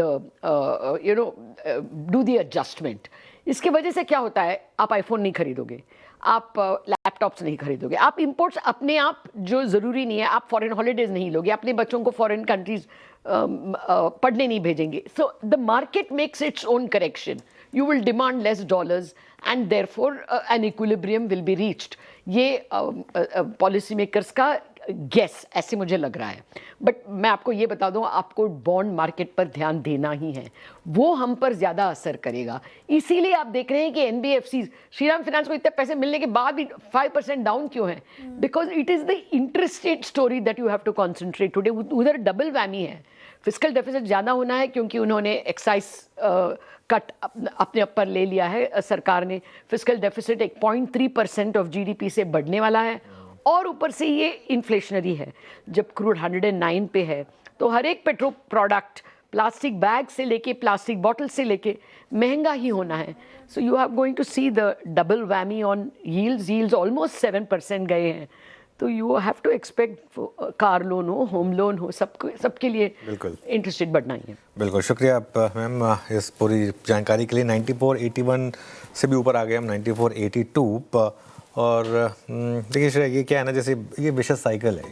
एक बार अगर क्रूड ऊपर है तो उसके बाद फिर डॉलर रुपये। अब जैसे आज है, अब आपको दो में से एक डिसीजन लेना है, या तो आप एक्साइज कट कर रहे हैं या फिर आप पंप पे प्राइस बढ़ा रहे हैं। तो दोनों खराब डिसीजन है, दो में से कोई एक खराब डिसीजन आपको लेना है। तो लेकिन कुछ तो लेना है आपको, है ना। तो एक से इन्फ्लेशन बढ़ेगी, एक से आपका फिस्कल खराब होगा। दोनों केस में आपका मैक्रो पे इम्पैक्ट है, और वही पूरा का पूरा गेम जो है इस समय, वो पूरा का पूरा गेम मैक्रो का है। देखिए, मैक्रो समझना बहुत ज़रूरी है इस समय। आई थिंक लोग बहुत ज़्यादा नियर टर्म में सिर्फ लेवल स्पेसिफिक हो जाते हैं मार्केट को लेकर, लेकिन अगर एक आपके अगेंस्ट एक इतनी बड़ी मैक्रो हेडविंड जब आए, तो in that case market mockery बना देता है लेवल्स की, बुचर कर देता है मार्केट। बिल्कुल, मार्केट में लोअर सर्किट लग जाते हैं। क्यों लग जाते हैं? जब इस तरीके के वो आते हैं, वो क्या रैशनल होते नहीं होते, लेकिन उस समय फैक्टर यही है, उस समय फियर फैक्टर इतना हावी होता है।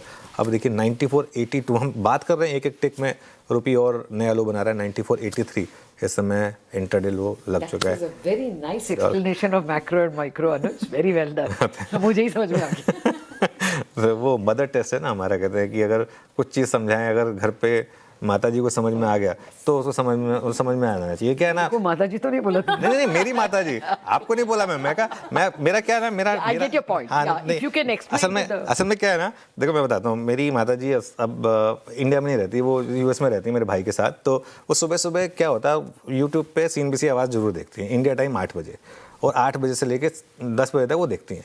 उनका सिर्फ एक वो होता है, उसके बाद वो फ़ोन करती हैं कि बेटा आज ना थोड़ा शर्ट थोड़ी सी ऐसी पहनी है, आज थोड़ा ये हो गया वो हो गया, लेकिन बीच बीच में बात कर लेते हैं। तूने आज जो बताया ना वो मुझे थोड़ा समझ नहीं आया। तो मेरा एक ये लॉजिक होता है कि भाई हमारे जो व्यूअर है ना उसको सब चीज़ समझ आनी चाहिए, जो हम बात बोल रहे हैं वो एकदम सिंपल टर्म्स में समझ आनी चाहिए। तो इसके लिए खैर आपसे सीखा था मैंने जब ये बात हुई थी तो एग्जैक्टली। चलिए श्रेया आगे बढ़ते हैं, एक और ट्रेड ले लेते हैं। बिल्कुल, अब आगे बढ़ते हैं और इनफैक्ट धमाकेदार ऑप्शन का भी वक्त हो चुका है।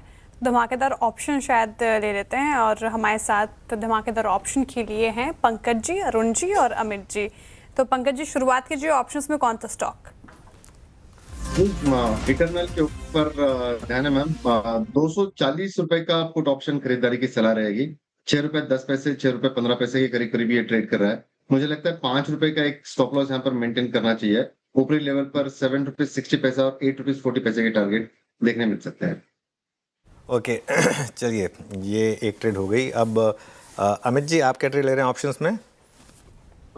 जी अनु जी, यहाँ पे लोडा डेवलपर्स में वीकनेस नजर आ रही है। तो लोडा डेवलपर्स का जो 700 का पुट ऑप्शन है अप्रैल का, दैट इज ट्रेडिंग अराउंड 42, 700 का पुट ऑप्शन, तो इसे लेना है। स्टॉप लॉस हम छोटा सा रखेंगे 32 रुपीज का और टारगेट्स रहेंगे 62 के। ओके, लोडा डेवलपर्स 701 पे ट्रेड करता है, पुट ऑप्शन इसकी आपको बाय करनी है। अरुण आपका ट्रेड क्या रहेगा? जी वीरेन जी, PSU बैंक्स में वीकनेस है तो इसमें एक शॉर्ट ट्रेड रहेगा। SBI के 1030 के पुट को लेने की सलाह रहेगी। एट द मनी पुट है, 10 रुपए के आसपास चल रहा है। 7 रुपए का स्टॉप लॉस लगा है। ऊपर में 16 रुपए तक के टारगेट्स SBI के पुट में आ सकते हैं।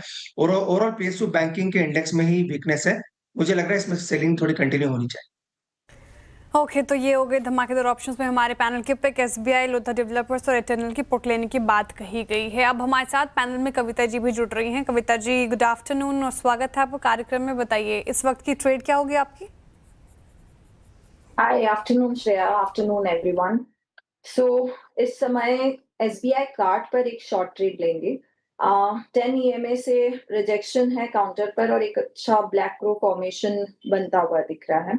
674 के लेवल पर है। 649, 655, 649 के लेवल बनते हुए दिखना चाहिए। स्टॉप लॉस मेंटेन करें 685 का। Okay, SBI card. Meanwhile Nifty अब 22,850 भी तोड़ने को तैयार है। तो सुबह अगर आपने मतलब एक्चुअली तोड़ चुका है, 22,850 भी तोड़ चुका है अब तो 22,831 पर आ गए हैं श्रेयाम। और एक एक करके सारे के सारे लेवल्स। अच्छा अब एक और चीज़ बताता हूँ मैं आपको। अब आप सपोज करिए हम यहाँ पर बंद हो गया ना, आखिरी के 45 मिनट में क्या हुआ मुझे पता नहीं। इसके बाद है वीकेंड रिस्क और फिर मंडे को एक्सपायरी। आप पुट ऑप्शन के प्राइसेस देखिए, इतने एक्सपेंसिव हैं। नॉर्मल कंडीशन में आप क्या कहेंगे कि यार इतना थोड़ा गिर सकता है मार्केट में, क्यों ना पुट बेच दूँ। किसी की हिम्मत होगी इस मार्केट में पुट बेचने की? किसी की नहीं होगी, क्योंकि जिस तरीके से ये क्रूड देखिए 110 ब्रेंट क्रूड। अच्छा, ब्रेंट क्रूड को लेकर कुछ लोगों को कन्फ्यूजन हो रहा है। मैंने भी 2-3 बार जगह क्रॉस चेक किया है कि जो ब्रेंट क्रूड के लेवल दिखाए जा रहे हैं, क्योंकि कई जगह पर अलग अलग लेवल दिखाए जा रहे हैं। जो लेवल हम फॉलो कर रहे हैं वो एक ग्लोबल, CNBC, ब्लूमबर्ग, जो सारे इस क्रूड के को फॉलो करते हैं, हम उसे फॉलो कर रहे हैं। कई जगह पर 103, 104 दिख रहा है, कई जगह पर 109, 110 दिख रहा है। तो जो हम फॉलो कर रहे हैं ये वही है जो 3-4 महीने से हम फॉलो कर रहे हैं, वही है, उसमें कोई चेंज नहीं है। तो ये एक लेवल है जो आप चाहें तो इस पर फोकस कर सकते हैं। चलिए अब आगे बढ़ें और एक काम करते हैं, एक स्टॉक पर व्यू ले लेते हैं, उसके बाद बुल वर्सेस बेयर पे आएंगे। एक बार आप लेकर आइए जरा श्रीराम फाइनेंस को वापस। करीब 5% नीचे इस समय श्रीराम फाइनेंस ट्रेड कर रहा है। एक बार पैनल को जरा वापस दिखाइएगा, मुझे एक व्यू लेना है मुझे श्रीराम फाइनेंस पर। मयूरेश आपसे व्यू लेना चाहूँगा श्रीराम फाइनेंस पर। अब 5% नीचे डील है, वो सब मार्केट को समझ में आता है, लेकिन क्या इस एनवायरनमेंट में NBFCs अब यहाँ से अंडर परफॉर्म करेंगे? इन दैट केस क्या श्रीराम भी रिस्क पे रहेगा? Absolutely. In my opinion, again, I think deal is very much on. और अगर आप expect करते हैं कि with the kind of money that is flowing in, तो बैलेंस शीट में इजाफा देखा जा सकता है, वो उसमें ट्रेमेंडस ग्रोथ आ सकती है। दूसरा ये देखिए कि इनकी जो एडवांसेस पोर्टफोलियो है काफी वेल डिवर्सिफाइड है। इनका एक अनसिक्योर्ड लोन्स या unsecured portion including gold loans की जो मात्रा है वो 5% के आसपास है, which again shields them in terms of asset quality issues, as well as superior NIM quality. कहीं ना कहीं I think जो एडवांस बुक है वहाँ पे निम्स और एसेट क्वालिटी दोनों में एक पॉजिटिव ट्रैक्शन देखा जाएगा. Obviously, I think जो चर्चाएं चल रही है in terms of where crude prices are, imported inflation अगर हिट करता है, जीडीपी को अपना थोड़ा असर आ सकता है, तो कहीं ना कहीं आई थिंक जो लेंडिंग है वहां पे थोड़ी एक स्टैग्नेशन आ सकती है. And at the same time जो एक डर माहौल के पैदा हुआ है कि रेट हाइक्स अगर हुए तो कॉस्ट ऑफ बोरोइंग एनबीएफसीज की ऑब्वियसली बढ़ेगी. पर मेरे हिसाब से I think it's a little bit premature as we speak at this juncture. ये सारी चीजें होंगी नहीं होंगी. I think if the war elongates for a few more weeks तो इसकी शक्यता बिल्कुल बनती है. However, I think जो श्रीराम की प्लेसमेंट है मुझे अभी भी लगता है I think it's a very good stock to over. तो जिनके पास है बिल्कुल बने रहना चाहिए. ओके अभी फिलहाल लंबी अवधि के नज़रिए से तो श्रीराम फाइनेंस जिनके पास है वो बने रहे, लेकिन आज के सेशन में 5.5% का तगड़ा डेंट इस पर पड़ा है फिलहाल, और अभी थोड़ी दिक्कतें हो सकती है नियर टर्म में. चलिए अब वक्त है बुल वर्सेस बेयर का, आपके फेवरेट सेगमेंट का. और आज बुल वर्सेस बेयर होगा टाटा मोटर्स पैसेंजर व्हीकल पर, और बेयर बनी है नुपुर और बुल है आशीष. आज तो फोकस में भी है, जेलर प्रोडक्शन रुका और स्टॉक पर डेंट है, तो तर्क शुरू करते हैं. आशीष बहुत बोल्ड व्यू ले रहे हैं आज. आशीष के साथ सिंपैथी है मेरी वैसे बुल वर्सेस बेयर टीएमपीबी पर. जी हाँ बिल्कुल बिल्कुल सर, आशीष के साथ सबकी सिंपतियाँ है, लेकिन फिर भी खबरों का सिलसिला नेगेटिव स्टॉक के लिए बना हुआ ही रहता है. आज सुबह जो खबर आई जेएलआर की वो भी नेगेटिव थी, और पिछले साल भी जेएलआर का प्रोडक्शन इम्पैक्ट हुआ था साइबर अटैक की वजह से. तो लगातार स्टॉक के लिए ना नेगेटिव खबरें बरकरार ही है आशीष. लेकिन उससे पहले कॉम्पिटिशन की बात करते हैं. हमारे बाजार में भी देखें तो बड़े बड़े दिग्गज,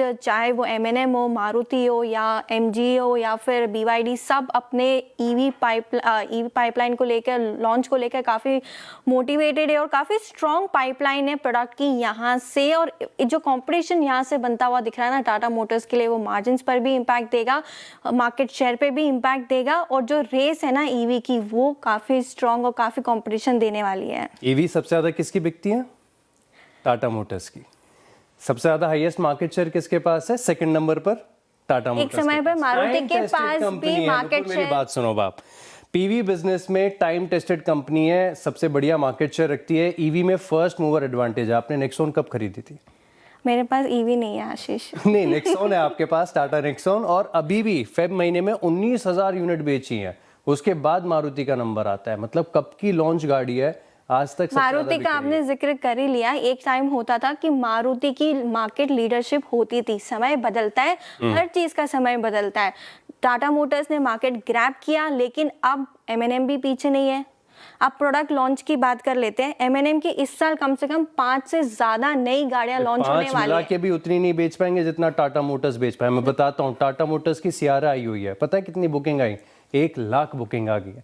19,000 यूनिट फेब के महीने में टाटा नेक्सॉन की अभी भी बिकी हैं. सबसे ज्यादा पैसेंजर व्हीकल बिकने वाली गाड़ी है, और इनकी लॉन्च पाइपलाइन आप देखें ना तो ये तो बहुत ही बढ़िया है. अच्छा, जो जीएसटी लॉन्च पाइपलाइन में सिर्फ वही पुराने मॉडल से रीलॉन्च होने वाले. बीवाईडी की जो नई लॉन्च है ना, उसकी प्राइसिंग जो है ना वो आप देखिए, और उसका जो मॉडल है ना वो काफी लोगों को पसंद भी आ रहा था. सबसे बड़ा कंसर्न तो वही है. और नेगेटिव खबरों की बात मैं इसलिए कर रही हूँ क्योंकि जेएलआर ने फिलहाल 2 हफ्तों के लिए प्रोडक्शन रोका है. पिछली बार जब साइबर अटैक हुए थे और जो प्रोडक्शन रुका था तो करीबन वहां पे 40% का रेवेन्यू ड्रॉप आया था. और अब इस बार अगर बातें क्यों कर रही है नुपुर, आप आगे की सोचिए ना. मैं बताता हूँ, ईवी आप बहुत बार कर रही हूँ. 44% का ईवी में मार्केट शेयर होल्ड करते हैं भारत में, और जो कि पिछले क्वार्टर के मुकाबले बढ़ा है. पिछले क्वार्टर में 41 था, अब 44% हो गया है. अब खास बात है कि लॉन्च की पाइपलाइन इनकी बहुत बढ़िया है. आपको पता है डीलर लेवल पर इन्वेंट्री कितनी है? सिर्फ 15 दिनों की है. लॉन्च तो तब होगा ना जब प्रोडक्शन होगा. प्रोडक्शन ही नहीं हो रहा है. इनफैक्ट आज सुबह एक ईटी में रिपोर्ट भी थी जहां पे इंडियन गवर्नमेंट ने कहा है कि आप ऑटो कंपनीज को कि आप अपना प्रोडक्शन टाइटन करें. एनर्जी क्राइसिस, जियोपॉलिटिकल, वो तो होगा तो सारी कंपनीज के लिए होगा. तो डिस्ट्रप्शन है, और जो हेडविंड्स है यहाँ पे मैक्रो वो सेक्टर के लिए भी और स्टॉक के लिए. मैं एक ही तर्क दूंगा. देखिए, अगर आप 1 साल पहले बेयर बनती थे ना तो मैं आपकी बहुत तारीफ करता था, मैं भी आपके साथ वहीं पर खड़े हो जाता. लेकिन अब इस भाव पर बेयर बनना ना थोड़ा सा मुश्किल है. कारण बताता हूँ क्या है कि मैं एस्टिमेट्स देख रहा था. FY27 में 53 रुपीज की ईपीएस का अनुमान है, और FY28 में 66 का. यानी इसके हिसाब से इतने करेक्शन के बाद ये स्टॉक आपको सिंगल डिजिट पी पर मिल रहा है. टाटा ग्रुप की कंपनी बेस्ट ईवी का मार्केट शेयर सिंगल डिजिट। फिर भी आज खरीदने वाला कोई भी नहीं है, 6 के पीई पे मिल रहा है, खरीदने वाला कोई नहीं है क्योंकि ईपीएस का एस्टिमेट आपका Q3 के बेसिस पर है, प्रोडक्शन रुका हुआ है, जियोपॉलिटिकल कंसर्न है, ऑटोमेटिकली अर्निंग्स डाउनग्रेड होगी और इम्पैक्ट ईपीएस पर दिखेगा। मुझे तो लग रहा है वैल्यूएशन बड़े आकर्षक है, लॉन्च पाइपलाइन बहुत अच्छी है और इसी के साथ ओके तो तर्क काफ़ी मजबूत दिए हैं। आशीष ने सिंपैथी बता रहे थे सर आप, लेकिन काफ़ी तर्क अच्छे थे आशीष के। लेकिन नूपुर का कहना सही है, इससे प्रोडक्शन रुका हुआ है, तो अब आपका टेक क्या होगा, अंपायर स्टेक में क्या कहेंगे आप? मेरी सिंपैथी आशीष के साथ इसीलिए थी क्योंकि आज तो मैं नूपुर के साथ जाऊंगा, इसमें कोई मतलब शक नहीं है मुझे। देखिए क्या है ना, टाटा मोटर्स पैसेंजर व्हीकल और Tata Motors passenger vehicle actually अगर आप देखें, अब पहले इसका नाम सिर्फ टाटा मोटर्स था, फिर 2 अलग अलग टेक्स में हुए, उससे जस्ट पहले इसका नाम टेल्को हुआ करता था, टाटा इंजीनियरिंग लोकोमोटिव कंपनी नाम था इसका। आप तब के ज़माने से उठा लेंगे ना, टेल्को के ज़माने से टाटा मोटर्स को, टाटा मोटर्स ने कभी इन्वेस्टर्स को बड़ा पैसा नहीं बना के दिया, साइकिल्स में बड़ा पैसा बना के दिया। साइकिल्स में ये स्टॉक क्या है, ये स्टॉक 10 गुना होता है, उसके बाद 60% गिर जाता है, फिर भागता है, फिर 60-70% गिर जाता है। बेयर मार्केट में ये स्टॉक 40-50-60% तक भी गिरता है। तो इसके लिए ये उस तरीके का स्टॉक है जिसमें ना आपको अगेन, वैसे तो खैर ये मेरा व्यू मार्केट को लेकर भी है, लेकिन अदरवाइज ऑल्सो बॉटम पकड़ने की गलती नहीं करनी चाहिए। जब इसमें तेज़ी का दौर आएगा ना, तब जम के तेज़ी करेंगे। अभी तो यहाँ पर बड़ा पैसा जो है ना वो बेच के बन रहा है, और ये मेरे ख्याल से कुछ समय के लिए शायद यही रहेगा। और कोर पोर्टफोलियो का हिस्सा ये कभी भी नहीं रहा है। जैसे मारुति है, वो आपका कोर पोर्टफोलियो का हिस्सा बन सकता है, M&M है, वो आपका कोर पोर्टफोलियो का हिस्सा बन सकता है ऑटोज़ में, TVS मोटर है, अशोक लेलैंड है, आयशर मोटर्स हैं, ये आपके कोर पोर्टफोलियो के स्टॉक्स हो सकते हैं। टाटा मोटर्स जब आउट परफॉर्म करेगा, इन सबको बुरी तरीके से आउट परफॉर्म करेगा, और जब अंडर परफॉर्म करेगा तो इसी तरीके से अंडर परफॉर्म करेगा जैसा कि ये कर रहा है। तो ये उस तरीके का स्टॉक है। खैर ये सही चार्ट नहीं है क्योंकि ये बीच में डिवीजन हुआ था टाटा मोटर्स और टाटा CV और PV का, तो इसके लिए हम इसका 5 साल का चार्ट दिखा नहीं पाएंगे, दिक्कत ये होगी। लेकिन अभी थोड़ा सा मुझे लग रहा है कि थोड़ा बेयरिश पेस की में समय। चलिए शुक्रिया नूपुर और आशीष आप दोनों का इस शानदार डिबेट के लिए। एक और डिबेट अब मंडे को हम करेंगे। अब 4 का चौका ले लेते हैं। 4 का चौका के लिए हमारे साथ अरुण कुमार मंत्री जी हैं, एक सस्ता ऑप्शन ट्रेड के लिए। उसके बाद पंकज जी के पास चलेंगे FNO सुपरस्टार के लिए। चार्ट का चमत्कार के लिए आज कविता जी हैं, और मिड कैप फंडा के लिए मयूरेश जोशी जी हैं। तो अरुण जी बताइए आपका सस्ता ऑप्शन। जनरल जी अगेन रियलिटी स्टॉक्स के साथ ही जाना चाहूंगा, तो गोदरेज प्रॉपर्टी के पुट ऑप्शन को खरीदने की सलाह रहेगी। क्लियर ब्रेकडाउन है, 1502-1504 के आसपास चल रहा है, तो 1500 के एट द मनी के मार्च के पुट को लेने की सलाह है। करंट लेवल से मुझे लग रहा है स्टॉक 1480 की तरफ बढ़ता हुआ नजर आ सकता है। इसके ऑप्शन के टारगेट 24 से 26 रुपए तक के रहेंगे और स्टॉप लॉस 9 रुपए तक के लगा के चल सकते। ओके, गोदरेज प्रॉपर्टीज 1507 पे आपका यह कॉल। ऑप्शन ट्रेडर याद रखिएगा, पुट ऑप्शन 1500 की स्ट्राइक पिक करने 17 पर। पंकज जी आपका FNO superstar. Virendra ji PG Electroplast पे बिकवाली की सलाह रहेगी। बहुत ही क्लीन ब्रेकडाउन यहाँ पर देखने मिला है। 488 के आसपास इसको शॉर्ट करने की सलाह रहेगी। स्टॉप लॉस जो है 497 का आपको मेंटेन करके चलना है। लोअर लेवल पे मुझे लगता है कि 470 तक के टारगेट्स देखने मिल सकते हैं। ओके तो ये बात हो गई FNO सुपरस्टार की। लेकिन चार्ट का चमत्कार के लिए कविता जी कौन सा स्टॉक देखा आपने? तो श्रेया चार्ट का चमत्कार, यस रियलिटी में प्रेशर है और फ्रॉम देयर फिनिक्स को शॉर्ट करना चाहिए। 1509 के लेवल पर अभी ट्रेड कर रहा है, अंटिल 1520 के नीचे ट्रेड कर रहा है। यहाँ पर फर्दर बिकवाली आते हुए दिख सकती है। 1490-1460 के प्राइस टारगेट के लिए फिनिक्स शॉर्ट कीजिए 1521 के स्टॉप लॉस। ओके अब चलते हैं मयूरेश जी के पास। मयूरेश जी बताइए मिड कैप फंडा। तो अनुज सिंह, जैसे मैंने ओपनिंग रिमार्क्स में कहा था, फार्मा और पावर जोरदार चल रहे हैं, और उसके साथ साथ और एक सेक्टर जो एक सपोर्टिव फैक्टर रह सकता है पावर को, वो है मेटल और माइनिंग स्टॉक्स। और इसलिए मुझे लगता है कि गोदावरी पावर ये हमारे वॉच लिस्ट पे है। 2-3 चीजें, एक आई थिंक जो ये पैलेट्स प्रोड्यूस करते हैं ये बहुत सुपीरियर क्वालिटी के पैलेट्स हैं जिसके रियलाइजेशन मार्केट वैल्यू से 1000 या 1500 रुपया ऊपर होते हैं। ऑब्वियसली इनको एक माइन एक्सपेंशन मिला है उनके एरी डोगरी पेंट के लिए, फ्रॉम 2.6 MTPA तो ऑलमोस्ट 6.5 MTPA। और इसलिए हमें लगता है, आई थिंक जो स्पॉन्ज आयरन का प्रोडक्शन है, जो पेलेट का प्रोडक्शन है, जो बिलेट से प्रोड्यूस करते हैं, और जो डाउनस्ट्रीम में भी ये जा रहे हैं, 1 MTPA का स्टील प्लांट डाल रहे हैं, तो पूरी इंटीग्रेटेड प्रोसेस रहेगी without any stress on the balance sheet. तो आज के तारीख में भी it's got a very very cash rich balance sheet and a very healthy balance sheet. और इसी की वजह से आई थिंक जो रियलाइजेशंस है वहां पे आई थिंक एक स्टेडी स्टेट इंप्रूवमेंट आने की उम्मीद पे रखता हूँ, क्योंकि पावर डिमांड जो इंडिया में है वो बढ़ते ही रहने वाली है, both in terms of renewable, government capex, जो थर्मल एडिशंस हो रहे हैं, जो डेटा सेंटर्स की ग्रोथ होगी। और इसलिए आई थिंक जो एक बैक एंड सपोर्ट लगेगा, माइनिंग हो या मेटल माइनिंग कंपनीज हो, यहाँ पे I think Godavari power can play a very very big role. जो ईपीएस रेटिंग्स, जो आरएस रेटिंग्स मार्केट्स में इंडिया में देखते हैं, वो काफी शानदार है। तो ये स्टॉक बिल्कुल आपके वर्सेस में रखें। ठीक है, गोदावरी पावर एंड इस्पात ही रहेगा मिड कैप फंडा में पसंदीदा स्टॉक मयूरेश जी का, और यहाँ पे रखना है आपको फोकस। चलिए फटाफट से एक रिकैप चार का चौका का हम लेकर आते हैं स्क्रीन पर। अब पहला स्टॉक आया अरुण कुमार जी की तरफ से, गोदरेज प्रॉपर्टीज। जाहिर तौर पर पुट लेना का काफ़ी वीक है पूरा रियल्टी पैक, 24 से 26 के नीचे के टारगेट है, 10 का स्टॉप लॉस लगाना है। फिर सुपरस्टार के लिए स्टॉक सुझाया है पंकज जी ने, पीजी इलेक्ट्रोप्लास्ट, और वायदा का टॉप लूजर बना हुआ है ये। बिकवाली की राय फ्यूचर्स में 470 के नीचे के टारगेट, 497 का लगाना है आपको स्टॉप लॉस। फिनिक्स मिल्स यहाँ पर अगेन बिकवाली की राय, कविता जी कह रही हैं 1460 तक के नीचे का स्तर देखने को मिल सकता है, 1520 का स्टॉप लॉस लगा कर रखिए। और मिड कैप फंडा में मयूरेश जी को गोदावरी पावर एंड इस्पात पसंद आ रहा है, खरीदारी की राय इन स्तरों पर। अच्छा, अब आगे बढ़ते हैं, और जो कि ओपनिंग कमेंट्री में अनुज जी मेंशन भी कर रहे थे गोल्डमैन सैक्स की रिपोर्ट, और उनको लगता है कि बाजार में गिरावट और बढ़ सकती है। और क्या क्या बातें कही गई हैं, वजह क्या है, वो समझ लेते हैं कंचन से। कंचन, गुड आफ्टरनून। गोल्डमैन बेरिश हो गए इंडियन मार्केट पर, कारण क्या बता रहे हैं वो? जी, गुड आफ्टरनून।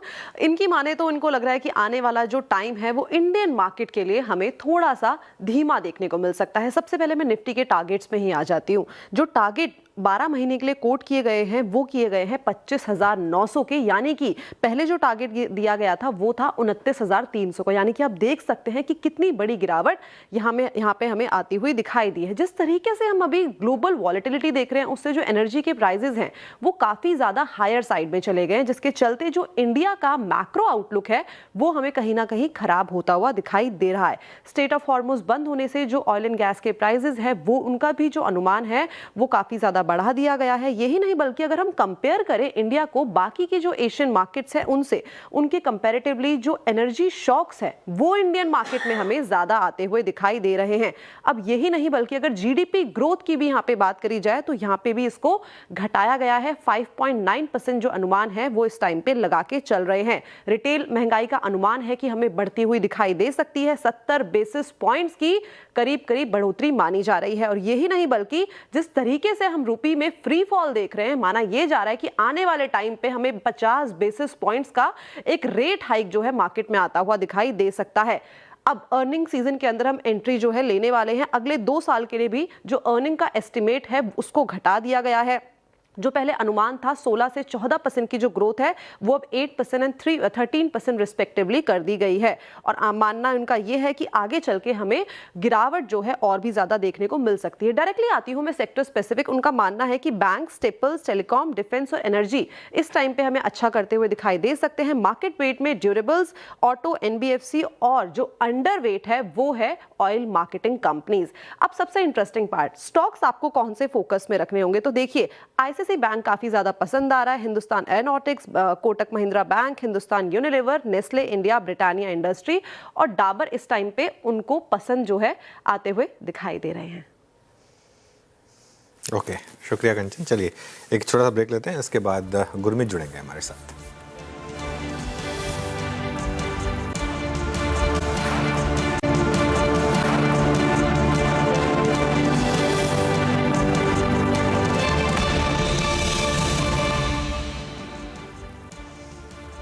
चलिए कंप्लीट सर्कल के मैनेजिंग पार्टनर और सीईओ गुरमीत चड्ढा हमारे साथ जुड़ गए हैं, उनसे बात करेंगे।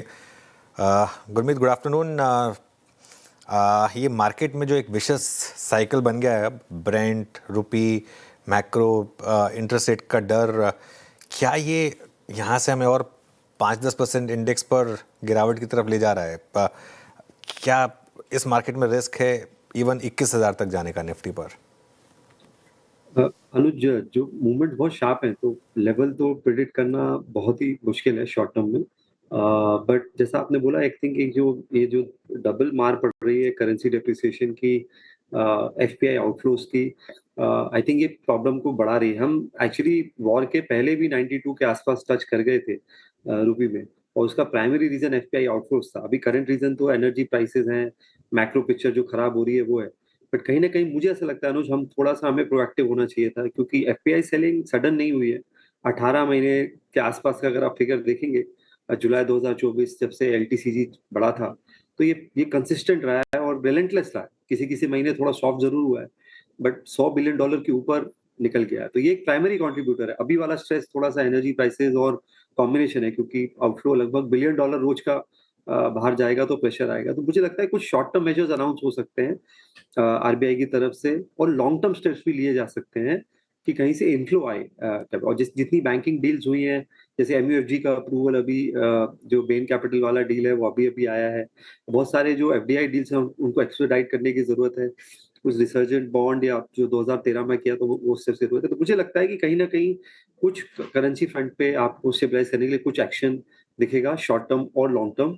और एक जो बड़ा ट्रिगर मेरे हिसाब से है वो क्रूड का जो है स्टेबल होना है। अगर क्रूड बढ़ता रहेगा, फ्लक्चुएट करता रहेगा, तो मार्केट आपको प्रेशर में दिखाई देगा। हालांकि मुझे लगता है अनुज कि बाजार यूजुअली बॉटम पहले बना लेता है। जैसे आपने देखा होगा, कोविड में भी बॉटम तो मार्च में बन गया था, जबकि वो चलता रहा था।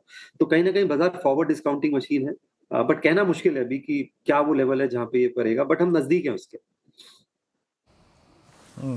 अच्छा गुरमीत, नमस्कार, वीरेंद्र बोल रहा हूँ। कहीं कहीं पर आपने बीइंग पीएमएस मैनेजर कहीं कहीं पर अपने पोर्टफोलियो को ट्रिम भी किया होगा, रिस्क को भापते भापते, अभी भी इस प्राइस पर भी। वो क्या है गुरमीत? तो बहुत बहुत अच्छा सवाल है, क्योंकि क्या है कि रिस्क रिवॉर्ड बहुत फेवरेबल हो गया है बहुत सारे पॉकेट्स में। तो जहाँ पे मार्जिन ऑफ सेफ्टी ज्यादा है वहाँ पे थोड़ा वेटेज बढ़ाया है। जैसे बैंक्स में थोड़ा वेटेज बढ़ाया है, क्योंकि आप सारे बैंक्स अगर देखेंगे, लीडिंग प्राइवेट सेक्टर बैंक्स आपको 12 से 14 के अर्निंग मल्टीपल पे हैं, बिलो 2 बुक के हैं। तो ये वैल्यूएशन आई थिंक अगर आप देखेंगे तो शायद 20 ईयर लो होगा। तो यहाँ पे थोड़ा वेटेज बढ़ाया है। कुछ सेक्टर्स जो वॉर से जिनका कोरिलेशन कम है, ओवरऑल तो पूरा इकोनॉमी का कोरिलेशन होता है, वहां पे वेटेज बढ़ाया है। जैसे फार्मा में थोड़ा वेटेज बढ़ाया है, डिफेंस में वेटेज बढ़ाया है, भारती ऐड किया है पोर्टफोलियो में। उसके अलावा हमने जहाँ पे कोरिलेशन ज्यादा था, जहाँ पे अर्निंग इम्पैक्ट इमीडिएट आ सकता था वॉर की वजह से, क्योंकि रॉ मटेरियल प्राइसेस में इन्फ्लेशन है, सप्लाई चेन डिस्ट्रप्शन है, तो थोड़ा सा कैपिटल गुड्स, थोड़ा सा जहाँ क्रूड डेरिवेटिव है, इनपुट है, वहाँ थोड़ा सा वेटेज कम किया। बट हम बहुत ज्यादा चेंजेस करने के फेवर में नहीं है, क्योंकि बाजार रिबाउंड भी बहुत शार्प होता है। आपने इस हफ्ते देखा होगा बहुत शार्प मूव्स आए हैं मार्केट में। तो अगर जब आपको याद होगा, जब 23 मार्च को लोअर सर्किट लगा था तो 24 को अपर सर्किट लगा था। तो बहुत ज्यादा कैश कॉल लेना भी रिस्की है इन लेवल्स पे। तो माइनर एडजस्टमेंट थोड़े से किए हैं, और फॉर्चुनेटली अभी तक इन्वेस्टर पेशेंस बना हुआ है। पेनफुल पीरियड है, हम लोग को ज्यादा फील होता है, क्योंकि हम पैसा भी मैनेज करते हैं। बट मुझे ऐसा लगता है कि बहुत जगह वैल्यूएशन जो हैं लगभग नजदीक हैं लोएस्ट पॉइंट के, अगर लोएस्ट नहीं है तो भी। ओके, तो ये आपके पोर्टफोलियो में जो थोड़ा बहुत बदलाव किया गुरमीत जी, वो हमने समझ लिया। लेकिन मेरा अब थोड़ा सेक्टर स्पेसिफिक आपसे सवाल पूछना चाहूँगी। ओवरऑल मार्केट का जिक्र कर लिया आपने, कुछ पॉकेट्स हैं जहाँ पर पेन कॉन्टिन्यूसली हमने देखा, रियल्टी पैक उसमें से एक। आज भी देखिए 3.5% के करीब डाउन है, कभी भी स्टॉक चलने का नाम नहीं ले रहा सर। तो यहाँ पर क्या नज़रिया आपका, जिनके पोर्टफोलियो में रियल्टी पैक स्टॉक्स हैं वो क्या करें, क्या स्ट्रैटेजी अपनाएं? तो एक तो मैक्रो वीकनेस आती है श्रेया, जब भी इस तरीके का डेवलपमेंट होता है तो रियलिटी हाई बीटा सेक्टर हो जाता है, क्योंकि स्टैंड स्टिल में आता है। इसका ओवरऑल जो इम्पैक्ट है वो आपको, क्योंकि ये बिग टिकट परचेज होता है। दूसरा थोड़ा सा कोरिलेटेड है एआई और आईटी से, क्योंकि सबसे बड़ा जो कंज्यूमर है कमर्शियल एस्टेट, रियल एस्टेट का, वो आईटी, क्विक कॉमर्स है। और अगर वहां पे प्रेशर आता है एआई रिलेटेड और व्हाइट कॉलर रिसेशन की जो बात हो रही है, अगर थोड़े से नेगेटिव हेड काउंट होते हैं, हालांकि मुझे लगता है रिसेशन थोड़ा फार फेस्ट है, but assuming negative head count होता है तो डिमांड को इम्पैक्ट करता है, स्पेशली जो आपके मेट्रो एरियाज हैं और एनसीआर एरियाज हैं। तो यहाँ पे मैं अभी क्योंकि और इनपुट कॉस्ट बढ़ेगा, रियलिटी में हर चीज का बढ़ेगा, तो मुझे लगता है मल्टीपल तरीके से के हेडविंड्स हैं, तो जब एक बार थोड़ी स्टेबिलिटी आती है तब शायद आपको ये रिवर्सल दे सकता है। टाइम बीइंग के लिए जैसे मैंने आपको बोला कि उन सेक्टर्स में रहिए जहाँ पे इम्पैक्ट जो है रॉ मटेरियल वाइज या वॉर का नहीं है, बट ब्रॉडर लिक्विडेशन है बाजार में, उस वजह से शेयर्स गिर रहे हैं। मीनवाइल निफ्टी देखिए अब 22,825 पर आ गया है श्रेया। अब अगला मजबूत सपोर्ट कहाँ पर है थोड़ा सा है ना, अगला मजबूत सपोर्ट 22,825 पर निफ्टी। और देखते हैं, खैर बैंक निफ्टी भी 1400 पॉइंट नीचे है, 52,265 पर इस समय। गुरमीत, ये श्रीराम फाइनेंस में क्या करें अब, क्योंकि एक तरफ 840 में डील हुई है, उसके बाद हमने बड़ी रैली देखी। अब रिस्क ये है कि एनबीएफसी के लिए एक बड़ा रिस्क ओपन हो रहा है कि इंटरेस्ट रेट हाइक ना हो जाए, कट तो आप छोड़ ही दीजिए अब। तो क्या अपना व्यू बदलने की ज़रूरत है इस समय इन स्टॉक्स पर?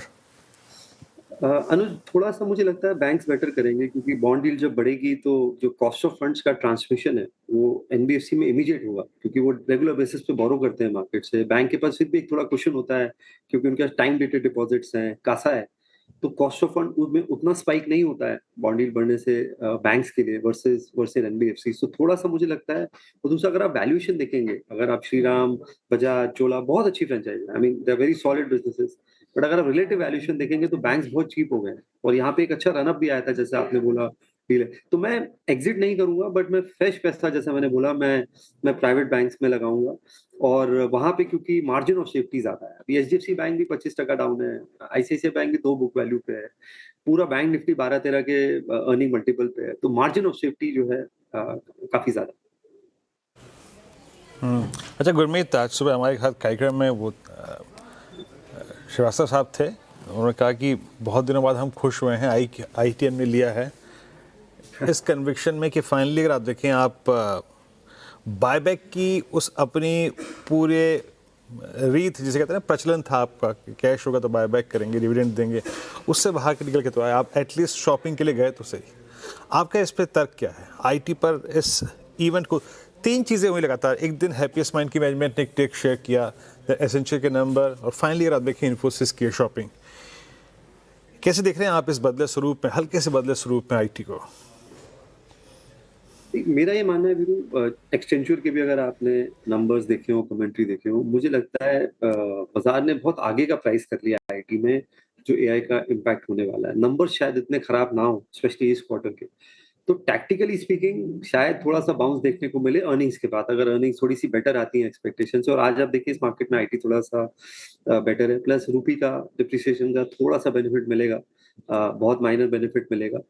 तीसरा, प्रोडक्टिविटी गेन्स आईटी को भी होंगे, क्योंकि सबसे बड़ा कॉस्ट हेडकाउंट कॉस्ट है, तो वो अगर कम होता है और एआई टूल्स इनेबल होते हैं, तो ओवरऑल जो है जो रेशियो है ऑफशोरिंग ऑनशोरिंग का, वो भी चेंज होता है, तो टैक्टिकल बाउंस मिल सकता है। बट मेरा ये मानना है कि कमेंट्री देखने के बाद जो लॉन्ग टर्म एक्सपोजर है, वो कमेंट्री देखने के बाद करना चाहिए।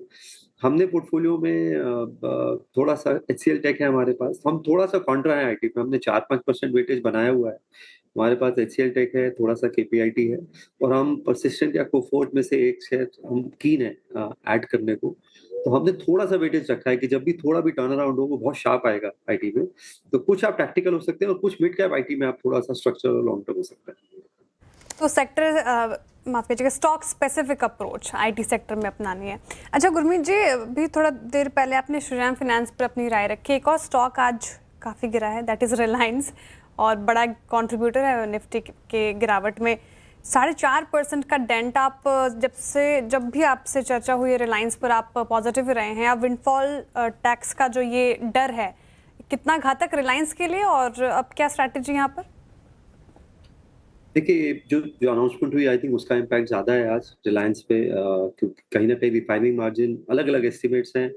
अब ये पता नहीं है ये टेन्योर कब तक चलेगा, ऑयल प्राइसेस कितनी देर ऊपर रहेंगे, तो थोड़ा जज करना मुश्किल है। बट एज्यूमिंग अगर ये ऑयल प्राइसेस ज्यादा रहते हैं, तो करीबन $1.5 से $2 का रिफाइनिंग मार्जिन कम होता है। मुझे लगता है 2 इवेंट है रिलायंस पे, एक तो एनर्जी प्राइसेस, थोड़ी अनसर्टेनिटी जो है विंडफॉल टैक्स की, वो जाएगी, वो तो नियर टर्म ट्रिगर है। जियो का डीआरएचपी फाइल होना है, आई थिंक आज होना है या जब भी होना है, तो आई थिंक एक जियो का जो फाइनल मोनेटाइजेशन होगा, आईपीओ आएगा, वो एक मुझे लगता है रिलायंस के लिए ट्रिगर हो सकता है। और तीसरा, जो एक अंडर परफॉर्मेंस रहा है स्टॉक में पिछले 2-3 साल का, वो मुझे लगता है अर्निंग्स के बाद थोड़ा सा उसमें आ सकता है। बट द बिगेस्ट ट्रिगर जो है वो जियो का आईपीओ है, उसकी डीआरएचपी रिलेटेड न्यूज़ है, प्राइस बैंड है, क्या वैल्यूएशंस है, जो मार्केट में नंबर है वो करीबन $150 बिलियन के आसपास है। तो वो एक ट्रिगर हो सकता है और मुझे लगता है भारती कैचअप कर सकता है, क्योंकि भारती का वैल्यूएशन अभी $100-110 बिलियन है। तो अगर जियो का 150-160 आता है तो थोड़ा सा कैचअप भारती एयरटेल में भी देखने को मिल सकता है। ओके, भारतीय में भी थोड़ा कैचअप देखने को मिल सकता है, ये भी बात हो गई। एक और स्पेस जहाँ पर बड़ी गिरावट देखने को मिल रही है वो है ये सारे के सारे आपके ईएमएस स्टॉक्स। आज फिर से पीजी इलेक्ट्रोप्लास्ट 6% नीचे आ गया। आप यहाँ आपका क्या व्यू होगा गुरमीत? अनुज, दो हेडविंड्स हैं। एक तो सप्लाई चेन डिस्ट्रप्शन है, क्योंकि ज़्यादातर एक्सपोर्ट ओरिएंटेड है। Second, raw material inflation, market access नहीं कर पा रहा है। तीसरा, वैल्यूएशन बहुत ज़्यादा था अक्रॉस द स्पेस, क्योंकि ये मैसिव रैली हुई है इस पॉकेट में कोविड के बाद में। तो हमारे पास डिक्सन है पोर्टफोलियो में, हमने करीबन 10,000 के लेवल पे थोड़ा सा वेटेज अनुज इसमें बढ़ाया है। बट हम बड़ा वेटेज, जैसा मैंने बोला, हम डिफेंस में बढ़ा रहे हैं। स्ट्रक्चरल स्टोरी है अनुज। मैं अभी नागपुर था मंडे को और हमने कुछ डिफेंस कॉरिडोर, गाजियाबाद, मैंने कुछ एंसिलरीज में भी मीटिंग करी है। बहुत इनफैक्ट मैंने आज ट्वीट भी किया था, अगर ये जो अंडर सेक्रेटरी ऑफ वॉर है इनका अगर आप पूरा स्पीच सुनेंगे तो उसमें बहुत सारे टेक अवेज हैं और इन्वेंट्री लेवल्स बहुत लो हैं, 40-50 ईयर लो हैं और मैसिव ऑर्डरिंग और ऑर्डर्स आएंगे। मेरा ये मानना है once things cool down a little bit, चाहे वो ड्रोन्स हैं, चाहे वो माइक्रो मिसाइल्स हैं। इंडिया का ballistic missile program for example, army को मिसाइल यूनिट दिया गया है, तो हमें 5 या 6 हज़ार बैलिस्टिक मिसाइल्स चाहिए और पूरा इकोसिस्टम 100-125 मिसाइल्स बनाता है साल की। पिनाका रॉकेट अगर आप देखें, मैं प्रोडक्ट वाइज एग्जांपल दे रहा हूँ, 6 रेजिमेंट्स में इंडक्ट हो गया है और 20 रेजिमेंट्स हैं आर्मी की, तो 14 और रेजिमेंट में इंडक्ट होना है। प्लस ऑब्वियसली एक्सपोर्ट इंटरेस्ट है आर्मेनिया का, फ्रांस का, बाकी जगहों का। ड्रोन्स है, तो मुझे ऐसा लगता है कि यहाँ ये एक मल्टी ईयर साइकिल स्टार्ट होने वाली है और इसमें जो भी वीकनेस है वो बहुत ही बड़ी अपॉर्चुनिटी है। तो हम डिफेंस पे करीबन 15-16% वेट रखना चाहेंगे, शायद और ज्यादा अगर प्राइसिंग और अच्छी होती है तो। गुरमीत, चलिए बहुत बहुत शुक्रिया आप इस कार्यक्रम में शामिल हुए और सभी सेक्टर्स पे इस बहुत ही आप देखें नाजुक दौर में आपने बातचीत करी, अपना व्यू शेयर किया, बहुत बहुत शुक्रिया। मार्केट से डे लो ऑलमोस्ट हम दिन के सबसे निचले स्तरों पर, जिसे कहते हैं ना, आई मीन क्लोज होने की तैयारी करते हुए। अनुज, ये जर्नी स्टार्ट हुई थी आज लगभग 23,200 से और 23,065, 22,900 एंड फाइनली 22,800 आ गया। अच्छा, एक चीज़, एक सेकेंड, हाँ, हम 22,500 पे था हमारा वो क्लोज ना, मेरे ख्याल से करीब समझिए इसी वीक का, है ना। कैसे अप्रोच करें कल, मतलब मंडे के लिए इस बाजार को, और क्या पोजीशनिंग रखें अपनी? पता है वीरू, एक ना अगर कभी आई एम श्योर आप गए होंगे, हैमलीज जाएं या कहीं जाएं ना, तो वहाँ पर एक डार्ट बोर्ड मिलता है ना। वो डार्ट बोर्ड पे आप डार्ट फेंकें तो वो कहीं ना कहीं तो जाके लगेगा। तो ये मार्केट ना अभी बिल्कुल वैसी है। इसमें क्या है ना, अगला मजबूत सपोर्ट ढूंढने की गलती मत करें इस मार्केट में, पहली बात, ठीक है ना। क्योंकि देखिए एक चीज़ समझनी लोगों को ज़रूरी है, ये बाज़ार जो है ना, ये लेवल का नहीं है, ये बाज़ार सेंटिमेंट का है, ये बाज़ार मैक्रो का है। इस बाज़ार में अब बहुत लोग ये कह रहे थे कि अब ट्रंप की खींच है, अब जो मर्ज़ी है, आप इम्पैक्ट तो आ ही रहा है। और फैक्ट ये है, अब खबर ये भी आ रही है कि रशिया की भी एक जो ऑयल फैसिलिटी है उसमें कहीं ना कहीं एक आग लगी है, उसकी वजह से वहाँ से भी सप्लाई एकदम डिसरप्ट हो गई है। ये क्रूड 110 पे किस लिए टिका हुआ है, ये डॉलर रुपये इस तरीके से क्यों बिहेव कर रहा है, ये बड़े गेम्स हो रहे हैं इस समय ग्लोबल मार्केट में, उनको समझना ज़रूरी है। लेवल्स के चक्कर में ना अपना पैसा मत बर्बाद करिए, क्योंकि मार्केट मौकरी बना देगा सारे लेवल्स की, उसको कुछ फ़र्क नहीं पड़ता इस मार्केट में। और इस समय बाज़ार में अपना पैसा बचाइए, जब तक ब्रेंट और रुपी स्टेबल ना हो ख़रीदना मना है। हम मिस कर देंगे रैली, कोई दिक्कत नहीं है, लेकिन जब एक सेंस ऑफ स्टेबिलिटी आएगी तभी बात होगी इस समय। और देखिए क्या होता है ना, इवेंचुअली तो लोगों का पैसा भी लिमिटेड है ना। आप मतलब हर डिप पे अगर बाय करते रहेंगे तो ऐसे कैसे काम चलेगा। एक रीजनेबल प्रोपोर्शन होता है। हाँ, ये ज़रूर है, अगर आप ETF इन्वेस्टर हैं निफ्टी के, तो एक व्यू है कि हाँ, और अगर 1000 पॉइंट गिरे तो थोड़ा पैसा लगा दें, और अगर 21,000 तक की गिरावट आए तो एक और ट्रांच लगा दें, वो ETF इन्वेस्टर की बात होती है। लेकिन अगर आप ट्रेडिंग पॉइंट ऑफ व्यू से बात कर रहे हैं तो इस बाज़ार में सोचे मत कि बस आपके चाहने से कोई मार्केट किसी लेवल को रिस्पेक्ट दे देगा। ये मार्केट लेवल को रिस्पेक्ट नहीं देगा। इस मार्केट को अगर चलना होगा ना, ये 23,500 से भी चल जाएगा, और अगर गिरना होगा तो 22,500 पे भी नहीं रुकेगा। बहुत सिंपल चीज़ है। चलिए अब कल की तैयारी कर लेते हैं, पहले नूपुर के पास चलते हैं, डीलिंग रूम चेक ले लेते हैं। नूपुर बताइए। बिल्कुल बिकवाली का ही माहौल डीलिंग रूम पर भी नज़र आ रहा है, वहाँ से भी बिकवाली की ही राय आती हुई नज़र आ रही है। इनफैक्ट रीबैलेंसिंग का भी माहौल फिलहाल वहाँ पर देखने को मिल रहा है।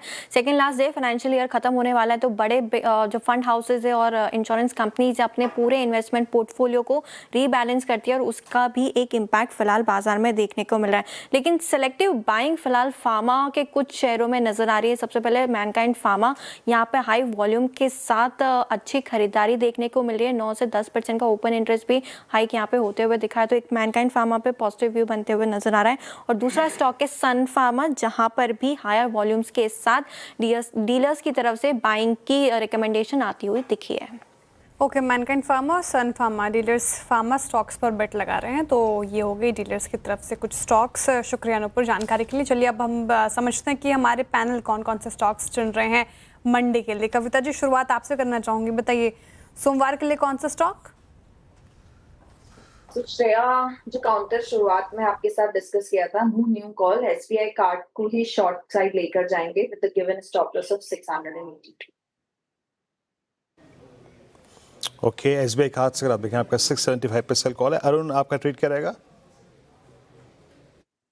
वीरेन जी, डिक्सन में सेल करने की सलाह रहेगी। डिक्सन में नेक्स्ट राउंड ऑफ सेलिंग मुझे लग रहा है अब देखने को मिल सकती है। 10,000 के आसपास ट्रेड कर रहा है। मार्च के फ्यूचर को सेल करें, 10,000 के आसपास का रेट है। 10,120 का स्टॉप लॉस लगाएं। 9,810 तक के टारगेट्स डिक्सन टेक्नोलॉजी के फ्यूचर में देखने को मिल सकते हैं। ओके, गावा सर बताइए कल के लिए क्या ट्रेड लेके जाएं? कल के लिए वही रहेगा जो सुबह मैंने क्विक सिग्नल्स भी दिए थे। एसबीआई का टारगेट था 1020, वो आ गया। अब ट्रेड करें 1017 पे, 18 पे। अब लगाएंगे इसका 1020 का स्टॉक, 10 रुपए का, 8 रुपए का एक्चुअली गया। मेरे ख्याल से अब 1000 की तरफ जा रहा है matter of time. I think it's down SBI, weak structure. Okay, SBI हो गई गाबा सर के पिक। पंकज जी, आप भी एसटीबीटी ले जाएंगे सोमवार के लिए? जी डेफिनेटली श्रेया जी, बीएससी के ऊपर नजरें हैं। काफी स्ट्रॉन्ग जो है वो यहाँ पे ब्रेकडाउन आने की संभावना है। फिबोनाची रिट्रेसमेंट के 61.80 के नीचे ये काउंटर लोअर टाइम फ्रेम के ऊपर ट्रेड कर रहा है। मुझे लगता है कि एक छोटा स्टॉप लॉस 2800 रुपए का यहाँ पे मेंटेन करे। लोअर लेवल पे 2730 रुपए तक के टारगेट्स जो है वो परसों ओपनिंग के दिन देखने मिल सकता है। ओके, अमित आपका ट्रेड क्या रहेगा? वीरेन जी, डाबर में वीकनेस नजर आ रही है, तो डाबर को शॉर्ट करना है। लगभग 419 का प्राइस है फ्यूचर्स में, इसे शॉर्ट करें। टारगेट्स रहेगा 409 का और स्टॉप लॉस रहेगा 425 का। ओके, एंड सोमेल आपकी ट्रेड? मेरी ट्रेड होगी on the sell side UPL में एक कंसोलिडेशन, एक ट्रायंगल पैटर्न नीचे की तरफ टूटा है आज के सेशन में। प्रीवियस वीक का लो भी नीचे की तरफ टूटा है, तो यहाँ पर हम सेल करके चलेंगे with a stop loss of around 615 के आसपास। थोड़ा सा बड़ा स्टॉप लॉस है क्योंकि गिरावट भी थोड़ी सी बड़ी है आज। नीचे में मैं एक्सपेक्ट करूंगा 570 का टारगेट।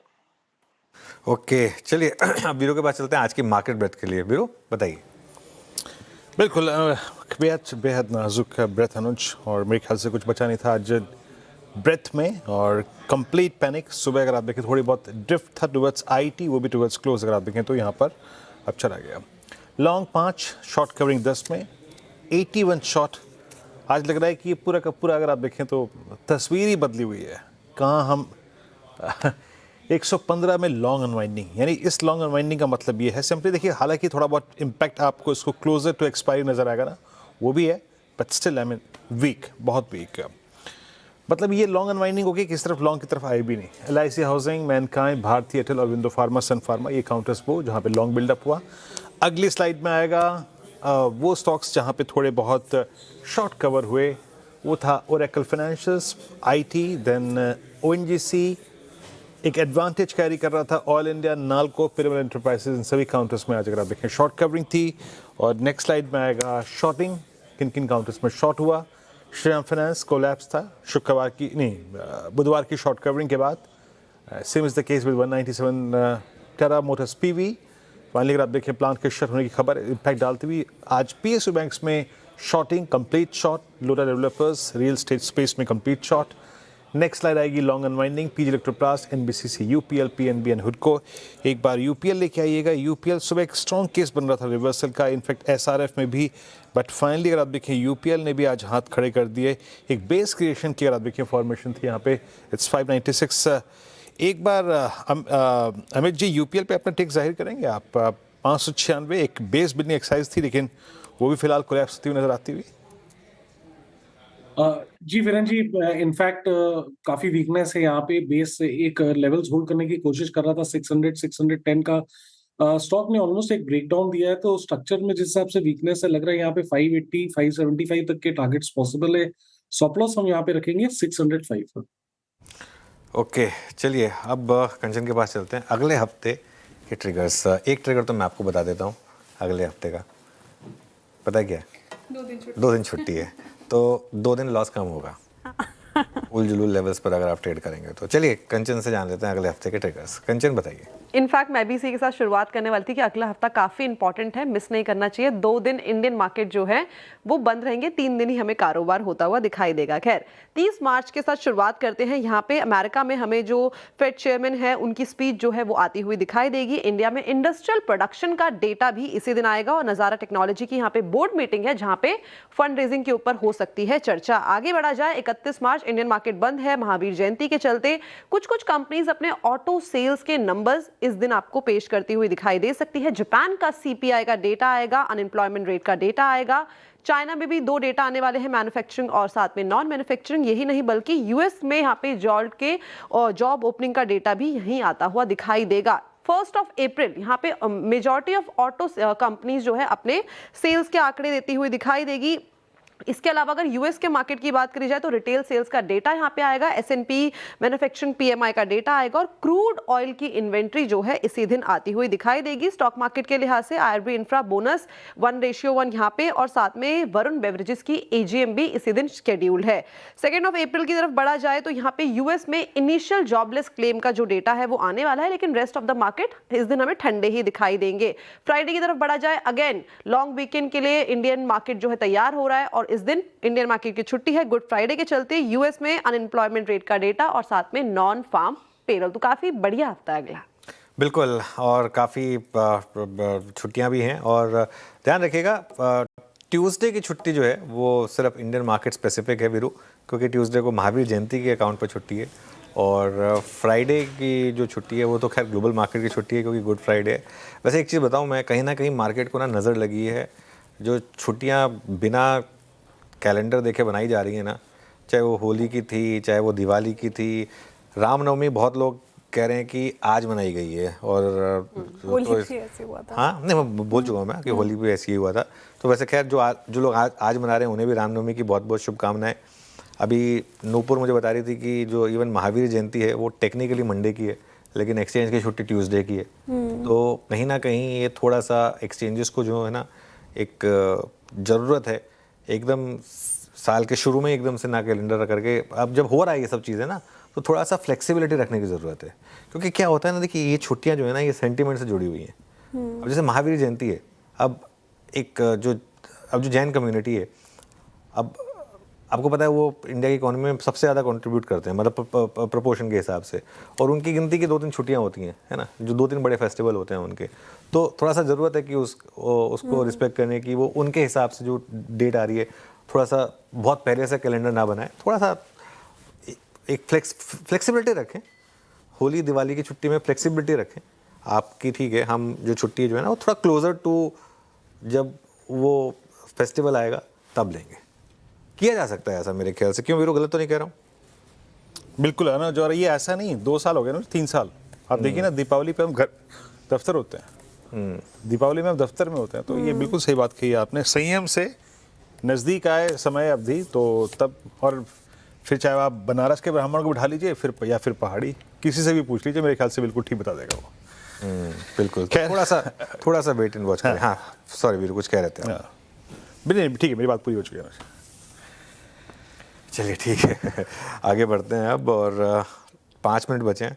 थोड़ा सा हमने टाइम और स्पेंड कर दिया कि मार्केट क्लोज की तरफ थोड़ा सा और बढ़ जाएंगे क्योंकि श्रेया जिस तरीके से ट्रेड हो रहा है ना, अभी बंद नहीं किया तो ये 22,800 भी नहीं बचेगा और डॉलर रुपी लेकर आइए एक बार ज़रा।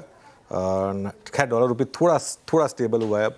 आई थिंक 95 बहुत ज़्यादा डेंजरस हो जाता है, तो उसके लिए 94 84 पे शायद थोड़ा इंटरवेंशन आया है, कुछ तो हुआ है जो आप एकदम से 10 पैसे की रिकवरी तो आई है यहाँ पर कम से कम। लेकिन कुछ स्टॉक्स हैं जहाँ फ्रेश ब्रेकडाउन दिख रहा है आपको। एक बार पेटीएम दिखाइए ज़रा। पेटीएम 1000 ब्रेक करने की तैयारी कर रहा है।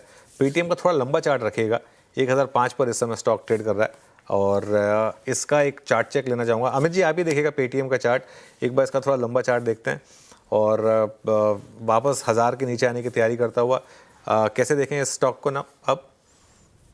जी डेफिनेटली अनुज जी, पेटीएम का अगर हम स्ट्रक्चर देखें तो यहाँ पे वीकनेस बनी हुई है। वापस 10 और 20 डेमा से स्टॉक ने एक रिवर्सल लिया है, बेस बनाने की जरूर कोशिश कर रहा था, तो देख के लगता है कि एक बार ये वापस 960 965 विजिट कर सकता है। स्टॉप लॉस 1025 का रखेंगे।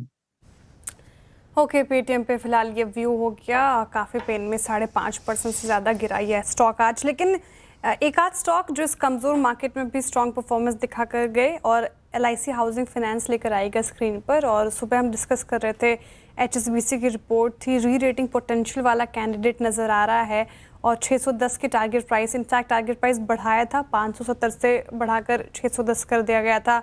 साथ ही अर्निंग्स भी अपग्रेड की थी, 3 से 4% अर्निंग्स एस्टिमेट बढ़ाए थे और साथ ही अगर इसके वैल्यूएशन की बात करें तो काफ़ी कंफर्ट नज़र आ रहा है। 5 साल के एवरेज से 38% डिस्काउंट पर है, स्टॉक ऑल टाइम लो वैल्यूएशन पर है। तो ये तमाम चीज़ें LIC हाउसिंग फाइनेंस को काफ़ी अट्रैक्टिव बना रही थी और उस रिपोर्ट के बाद असर देखा भी हमने, 2% अप आज के सेशन में ये करके गया है। इनफैक्ट ओरेकल फाइनेंशियल एक दूसरा कैंडिडेट IT स्पेस से, IT स्पेस में हमने स्ट्रेंथ देखी थी और ये एक अलग काउंटर आज तो 5% अप है, वायदा का टॉप गेनर बना रहा पूरे दिन। लेकिन क्लोजिंग फ्राइडे की काफ़ी ख़राब रही जाहिर तौर पर और इस क्लोजिंग को एक बार फिर से रिविजिट कर लेते हैं बिग वॉल पर। Over to you sir. चलिए बिल्कुल अब स्क्रीन पर चलते हैं। निफ्टी करीब 500 पॉइंट नीचे 22,820 पर। निफ्टी बैंक करीब 1450 पॉइंट नीचे 0.3%। निफ्टी IT निफ्टी IT भी नीचे आ गया, 0.5% नीचे था 29,500 पर। इसके अलावा मिड कैप 2.25% नीचे था, स्मॉल कैप करीब 0.2% नीचे था। एडवांस डिक्लाइन देखिए, 370 बढ़ने वाले शेयर, 2700 गिरने वाले शेयर इस समय आपको दिखाई देंगे।